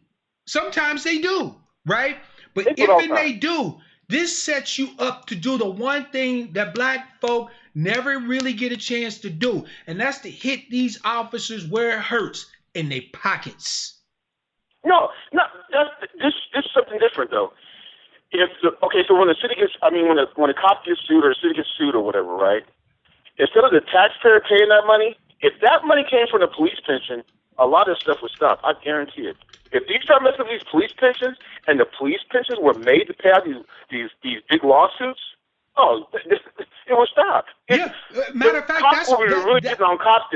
I would hope that that's part of the advocacy. On bad cops. I would hope that that's part of the advocacy that our super PAC pushes, is that we start pushing in local and regional jurisdictions to have changes to the motherfucking laws that say that cops that are found liable for committing crimes against citizens, the cops are required to pay that. They're required to pay that, and that cops need to be insured against unlawful killings and murders and so on and so forth. I want to go after their pensions. I want everything. Just like you tell me to forgive, I ain't forgiving shit. I want it all. No, not. I want all that money coming right on over here. I want it from the city behind them, and I want it from them for being at that point. And I'll tell you something else too. This is something else that you should remember. I'm not saying for every state, okay, but when you're stopped, and they should just say, I need to see your ID and all that kind of stuff, and blah, blah. Your first thing you should ask is, why am I being pulled over, right? Why am I being pulled over? Because if a cop pulls you over, let's say for me, this happened to me a few times, right? Because, I'm a disabled veteran, right, Mark? And I have a sensitivity to the light, right? So I have 5% window tint on my truck, right? So when they stop me, they say, insurance, ID, and all that kind of stuff. I said, well, why are you pulling me over? Because of your window tint. I don't show them any ID. I don't show them anything. I show them my window tint certification for being a disabled veteran. At that point in time, the traffic stop has to stop. They can't do anything at that point. I wasn't speeding, didn't do anything else wrong. I showed you how it's legal. Now you have to let me go. Yep. They hate it a lot of times, but it's a part of it that they're supposed to honor if you're, as they say, good cop. They have to honor that part first. You have to tell me why you stopped me. I'm stopping because of ABCD. All right? They can't come back later on, got the car, I need to search the car. They can't do that.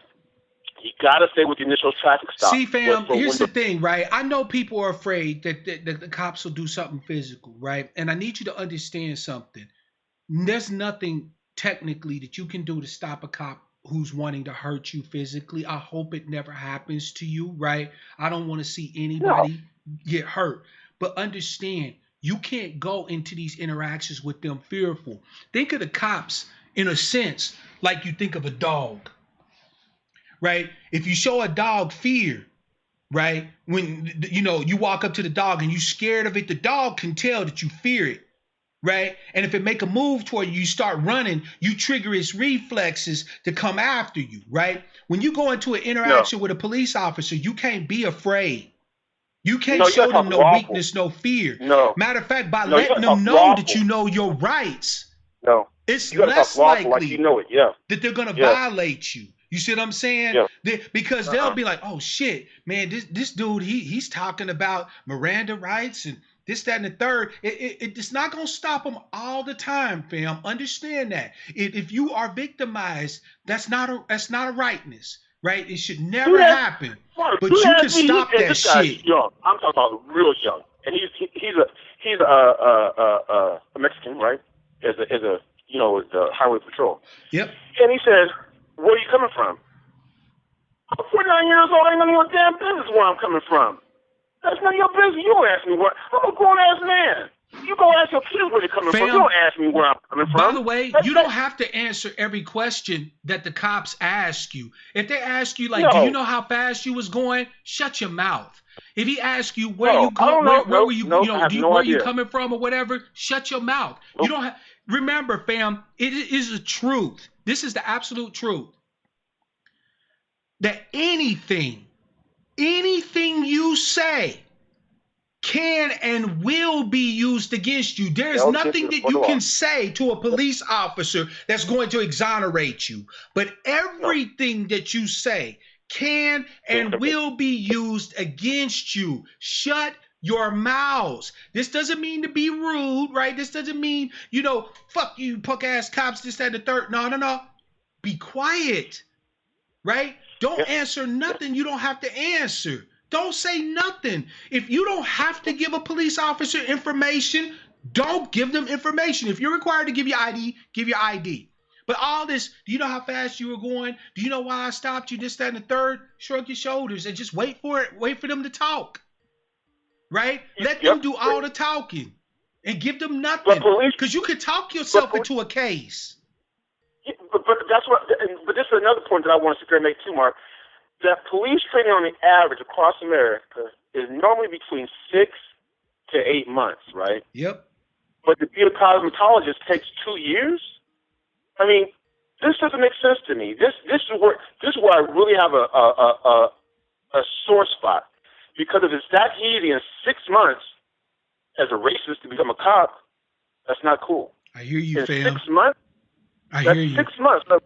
This racist comes out and says, "Oh, I'm going to start putting these niggas in check," and then they don't want to go to somewhere that's easy. I want to go to the black community. I want to go where it's hard. I want to go lock people up. I want to go fight crime.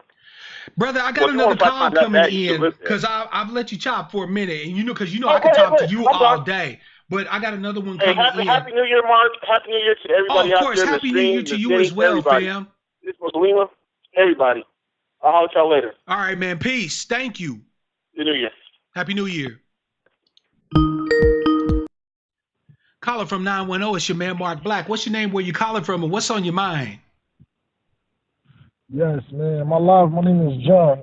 I'm from Yonkers, New York. John, hey, holler at me from the NY. What's good, fam?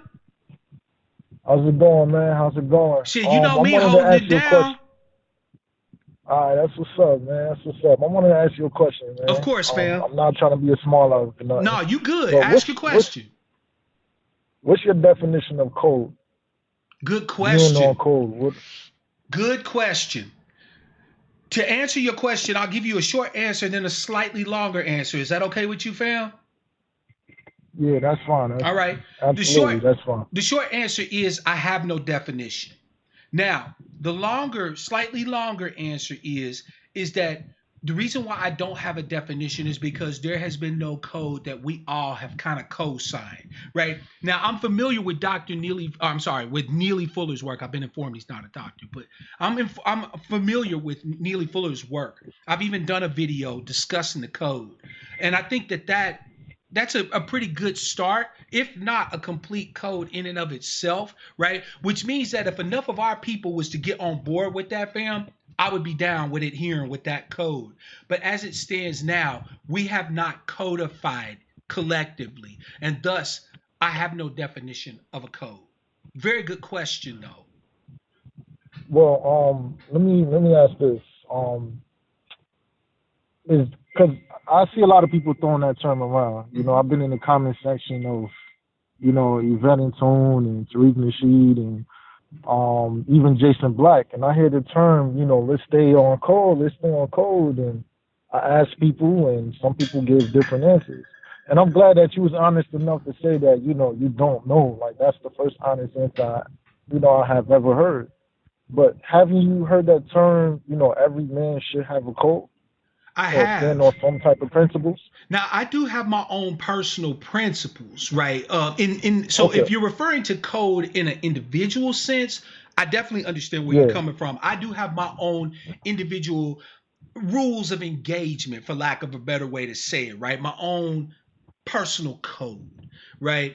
But with that said, the term the way it's being used is thrown around way too loosely. And I think that it's gotten to the point where I almost don't trust anybody who uses the phrase on code, because 9 times out of 10, and this is just my experience, fam, this may not be yours, but 9 times out of 10, what I've noticed is that people that tend to throw that term around, they throw it around in a way to try to justify their fuckery, for lack of a better way to say it, right? Like if you notice, all the behavior that's off code to a lot of these people that throw around the term, on code or off code, a lot of the behavior that's off code tends to be behavior that's not immediately beneficial to the individual who's using the term, right? So they'll say, "Oh, fam, that was off code," if maybe you said something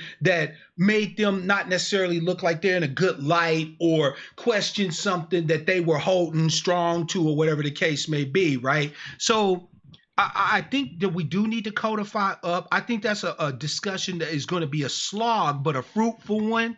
But as it stands now, the only honest answer is that while I have my own personal ethics and code that I adhere to, because we have not collectively delineated a clear code, I have no collective definition for a code. Well, all right. Well, let me ask you this. I know I'm coming up with a lot of questions. Nah, here. fam, the floor is yours. All right. The streets. You know, a lot of people from ADOS, Black First, FBA. At the end of the day, you know, we all Black American. You know, do we agree on that? Of course we do. All right. So with that said, even though we adhere to all these different terms, at the end of the day, we are who we are. Now, some of us come from the streets. You know, some of us come from certain backgrounds. Some of us is not necessarily from the projects or the hood or whatever you want to have. Some come from middle class families. Yeah. Now, based on what I'm saying, could it be true that for the people who do come from the streets or who do have what I would call like a hustling mentality, is it the fact that they go by a certain code? You know what I mean? Like I do know what you mean. And I actually was, I was born in KC Mo, right? Grew up in the PJs, right, in the hood. Shout out to Riverview Projects, right? I'm very familiar with the street ethos, right? Here's the rub, the issue that I have right away. As I've gotten older, right? So when I was a boy, I was born in the 70s. I think that was about the tail end of what you could consider your average kind of in the life cat to have a code, right? That sort of honor among thieves, for lack of a better way to say it, type of mentality, right? Like women and children off limits, right? If you get bopped, charge it up to the game and things like that, right? Kind of like the street code. Like if we got beef, not me and you and your family got beef and stuff like that, right? I think that was kind of the tail end of it. As it stands now, and this actually came to the fore with my generation when we went through the drug war, right? When crack hit the streets and things like that. Anything resembling any type of honor among thieves, you had. I used to gangbang, right? I ain't proud of it, but it is what it is, right? But I used to set trip. Everybody has their truth, right?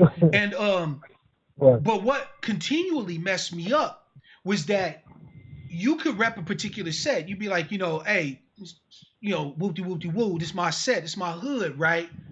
And then when you get got, it wasn't necessarily a cat from the other side what got you. It would be your own people that take you down, that take you out, right? So you thinking, hey, they ride with me, I ride with them, right? And that might be true when you up. But if you in some way alienate them, or you don't, let them maybe eat just as much as you, or whatever the case may be, or whatever justification they use, a lot of the time it be your own cats that get you. You know what I'm saying? That just straight book you. Right? So I'm glad you said that. So the thing is that all these folk that be talking street, the street lingo and talking about code, again, it comes back to the fact that it's only code when it benefits them. Otherwise, the behavior is considered off code and justification for whatever ill intent that they have towards you. You feel me? So even when you see these cats that, are street oriented, right? That have been down that road, you can't trust them when they start talking about on code. Because the moment that you violate whatever code they say you supposed to be on, they got no problem with booking you.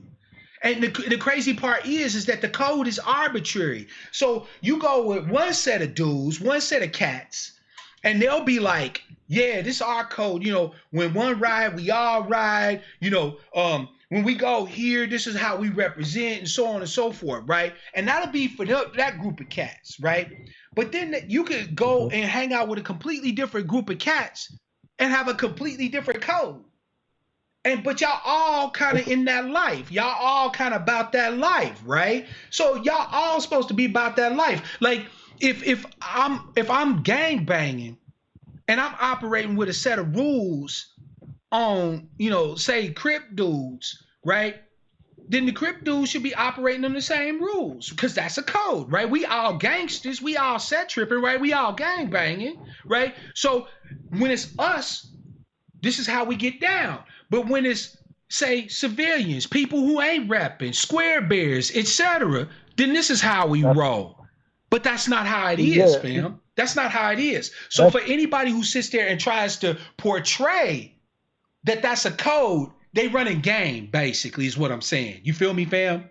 So, well, let me ask you this. How is it when the other groups, like the Asians, the Italians, the Irish, I don't know, you know how it is in New York. Yeah. You know what I mean? Yeah. For a city that's portrayed to be integrated, it's segregated as hell. Yep. You know what I mean? You got all these different groups of people in these little areas, in these pocket of spaces. How do you explain them groups of people being on code? So here's how. You see what I mean? I get exactly what you mean. And here's how you explain it. They're not quite as on code as you might think. Remember the La Cosa Nostra, right? The mafia, right? We're talking the Gambinos, the Bonanos, right? The five families, right? You see what I'm saying, they right? Broke down because they broke the code. But here's the thing. When you look at the history of them, when they first started off, see, every criminal group or criminal element, when they first get going, like if you look back, you know that movie, the Gangs of New York? Yeah. Right, when you're talking about the dead rabbits and the 5 points and all that shit. Back in them days, they had a code that even gangs that were warring against each other operated. Like when the priest Fallon got killed, the leader of the other gang said, "No, you don't mutilate him. He's earned his, right? Bury him with honor." They had a code, right? Whenever anybody first start doing criminal enterprises, right, so that everybody can get a chance to eat, they have a code. But once it gets to a certain point, that code starts to go out the window. When you start talking millions and billions of dollars, like La Cosa Nostra was having control over the union, and extortion and gambling. When you start talking about that level of money, right? People's idea of the code go out the window. Then you start getting snitches like Sammy the Bull. You start getting people that just whack anybody, like the dude who used to be in control over the Gambinos. What's his name? The Dapper Don, right? And so on and so forth. He was known. If you looked at him wrong, you got whacked. Right? Even though the rules of the mafia was supposed to be that you had to go through channels in order to whack people and shit like that, right? He got his bones. He got his name for being this dude that'll pretty much whack anybody. Thank you, John Gotti, right? So my thing is that we gotta stop romanticizing sometimes these other folk. Like everybody talk about, well, Asians is on code, and no, they got their gangs too. They got the triads, they got the ghost shadows, they got all their little gangs and shit too, and they be wilding the fuck out in Chinatown and Little Vietnam, this and the third. The Latinos, they got the Sureños, and they got the Norteños and all this other shit. Like everybody, when it comes to criminal shit, ain't nobody on code. Because if the money good enough, the code go out the window. I'm gonna say this, and you're absolutely correct. But I honestly do feel that they are more code than what you think they are. And I'm saying this because, like there's what you're explaining is infighting. In Chinatown, there's a lot of infighting between the Asians. In certain parts of like Mount Vernon and Brooklyn, there's infighting with the Jamaicans. However, when it comes to like doing business, when it comes to the unity, for instance, And I'm not proud to display this, but No, in no. Washington Heights, Spanish Harlem, Mm-hmm. you know, I got into a fight. I got into a fight with one of the Dominicans over there. There was a dispute where, you know, there was a dispute between them and my female cousins. Right. And me being the only male dude over there, you know, I had to take care of business. Yep. And when I fought over there, when I fought one of the dudes, I felt as though damn near the whole city gathered against us. You know what I mean? And from that point forward, me being from the projects, I've never seen that before. I never seen. I'm willing to bet the people who came, the reinforcements who came to that one Dominican's aid or a few of them, I felt like they was on code. I bet Now some check of them this didn't out, even like fam. each other. You did ask me. Okay. You did ask me. What do I see as the difference between these other ethnic groups and us? Right. Right. There's one key difference. We don't see each other What's that? as a lineage, right? If you a Sicilian, right, and you a part of the family, sure, y'all gonna have infighting, right? Internecine warfare. Y'all gonna have internal beefs, right? But let somebody come at you who's not Sicilian. It won't matter if you repping Bonanos or if you repping, you know what I'm saying, Gambinos or whatever. All of them are going to gather together to do you. Why? Because they all Sicilian. But we are just now seeing the growth of us coming together as a lineage, as a particular ethnic group. We've been told for years that all black people are our people. Well, yeah, that shit don't work though when you got, you know what I'm saying, Haiti gangs going up and killing your people. That don't work when you got Dominican gangs killing your people. Them motherfuckers could be just as black as you, but that's not gonna stop them from killing you. You see what I'm saying? So because we have been made into this hodgepodge, this mess of flat blackness, as Yvette likes to say, we haven't developed that sense of race consciousness for our particular ethnic group. We're not there yet where we can go anywhere, see somebody of our lineage, and even though we may not fuck with them personally, like, well, I don't, you know, fuck with that nigga like that. Wait, what's that dude going up? We haven't developed that yet. We don't run up in the defense of other people of our lineage, not because we fuck with them, but simply because they're our lineage, right? Somalis do, and they beef like a motherfucker. But let somebody go over in a Somali hood, right, and start talking shit. Every Somali over there, they could have just been beefing before you walked up, but you ain't Somali. So guess what's gonna happen to you? You're gonna get that word, right? We haven't developed that consciousness fully yet, that race consciousness that everybody else got. We're working on that, right? That's the whole part and parcel of this thing that we doing, but we're not there yet. So at what point do we, I won't say punish, but at what point do we just set aside one of our own if we feel like we're betrayed or anything of that magnitude? That's a heavy duty conversation that I don't think that I really have time with you right now to do it justice. I got some ideas around it, right? And I'm not gonna sit here and pretend that I have the answers, but can I commit to you, fam? If you'll stick around, if you'll join the herd, can I commit to dedicating a broadcast to that? Like, when do we count people out? Essentially, because that's a hell of a topic, and it's one that definitely needs to be addressed. I got some ideas around it, but I want the time to actually properly develop those ideas and to actually have a discussion around those ideas. I'm not going to do you the wrong of just throwing something out there that I haven't really got a chance to like work through properly, frame it up properly, and so on and so forth. So, fam, will you allow me that space to be able to kind of develop that and maybe do a different broadcast on that? Yeah, I would allow you. You know what? I appreciate that. You know, I do. Like I said, I watch a lot of things, and I see a lot of things. I won't say that's off code, but I see a lot of things that rubs me the wrong way in terms of. Yeah, absolutely. And you know what I mean? Like in terms of speaking against each other in fun of other groups of people. You know what I mean? I'll It's be already honest an with you. infighting that's gonna happen. I think Neely Fuller's code is adequate. I think that if we just all agree to accept that, I think it's adequate. I think it serves the purpose well enough to ensure that we know exactly how to interact with each other, when to interact with each other, and so on and so forth. I think that it's a good start because we got to have something. I agree with you. At this particular point, this kind of ruthless, white people style individualism, like Easy Be Easy was talking about in the chat, is killing us, right? We actually act like white folks in this matter. Like, black folk are seen by the world as one big Negro.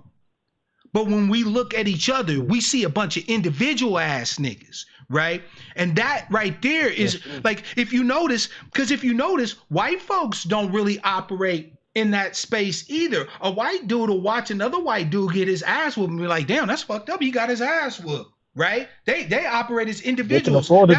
That's how they can talk about lone wolves and shit like that, right? A white man do something, that was him.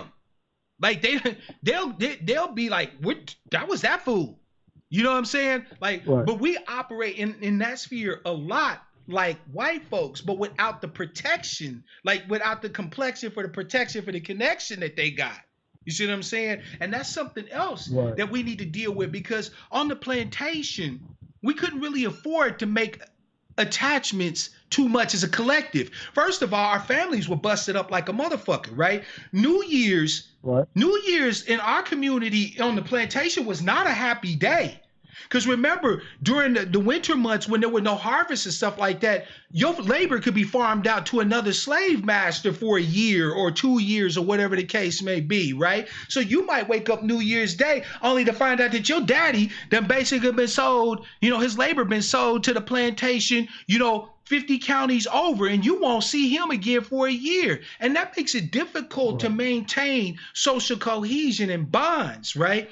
And there's a lot of other pathologies that we've dragged off of the plantation with us. This idea that, man, fuck them niggas, I got mine, right? That whole idea right there is unworkable. You feel me? And in our current milieu, to hold such an extreme individualist position is actually anti-survival. It's a detriment to us. But because we haven't examined our culture in any great detail, then what's happened is we've just fed each new generation the same sickness, the same illnesses that used to be survival behavior on the plantation, but is now maladaptive. It doesn't work for us anymore. Okay, I see. I'm gonna end it off on this statement. I appreciate that, brother. Louis Farrakhan. Whether some of you guys agree with him or disagree with him, like him or don't like him. Shout out to the elder brother. Yes, sir. I seen as a young brother. I seen a display of possibly what On Code could be when he was on the Phil Donahue show. And Phil Donahue threw him questions about Eddie Murphy and Richard Pryor and all type of black celebrities, trying to booby trap him into saying something negative about these brothers. And Louis Farrakhan, what stuck out to me about what he said was, I'm not gonna talk to you. I'm not gonna talk about my brothers in front of you.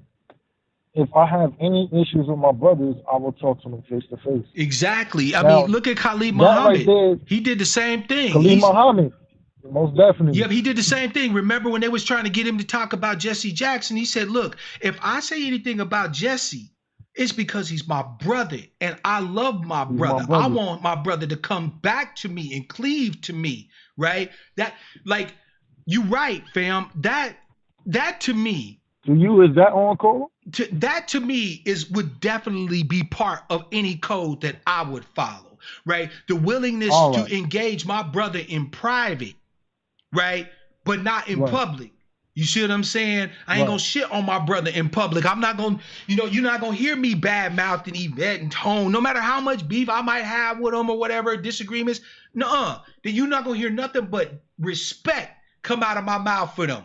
You see what I'm saying? No matter how much I might differ from Tariq or from PBT or TBA, you're not going to hear nothing but respect come out my mouth. Whatever issues I might have with them, I can go take it to them if it matters all that much. But these white folks out here ain't going to never hear me talking ill on them. Matter of fact, y'all are not even going to hear me talking ill on them.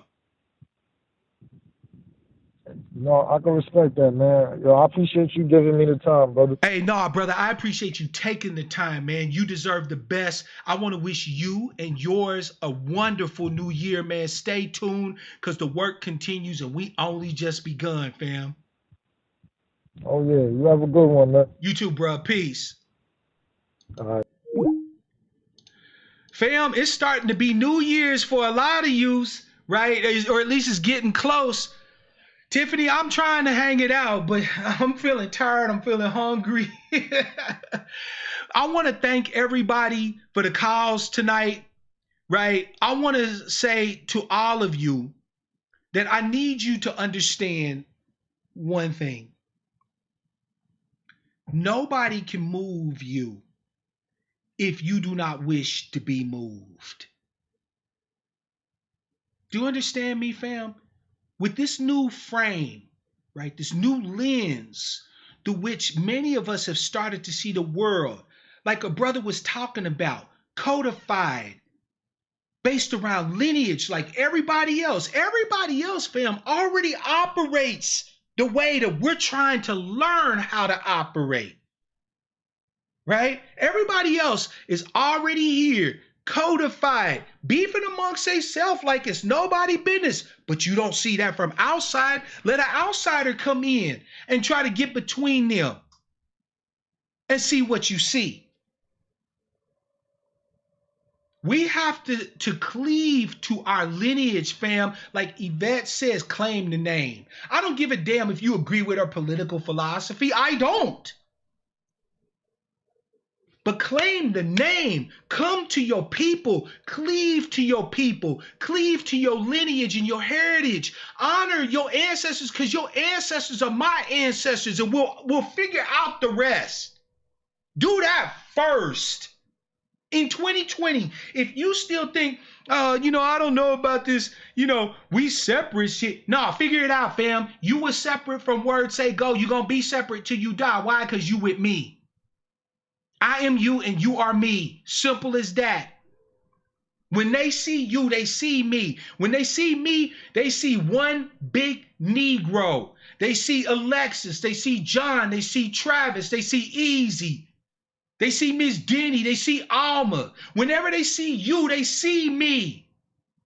So now it's time for you, when you see you, to see me.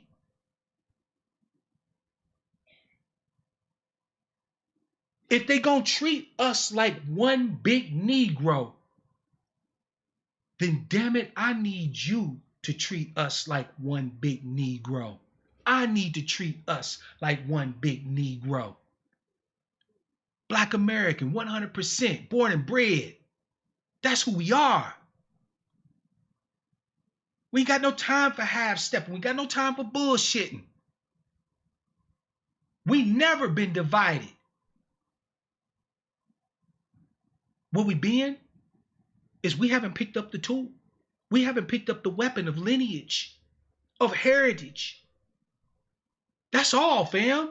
One big, black, beautiful, amazing, wise, powerful, on the money, on the square Negro is what we all are. One.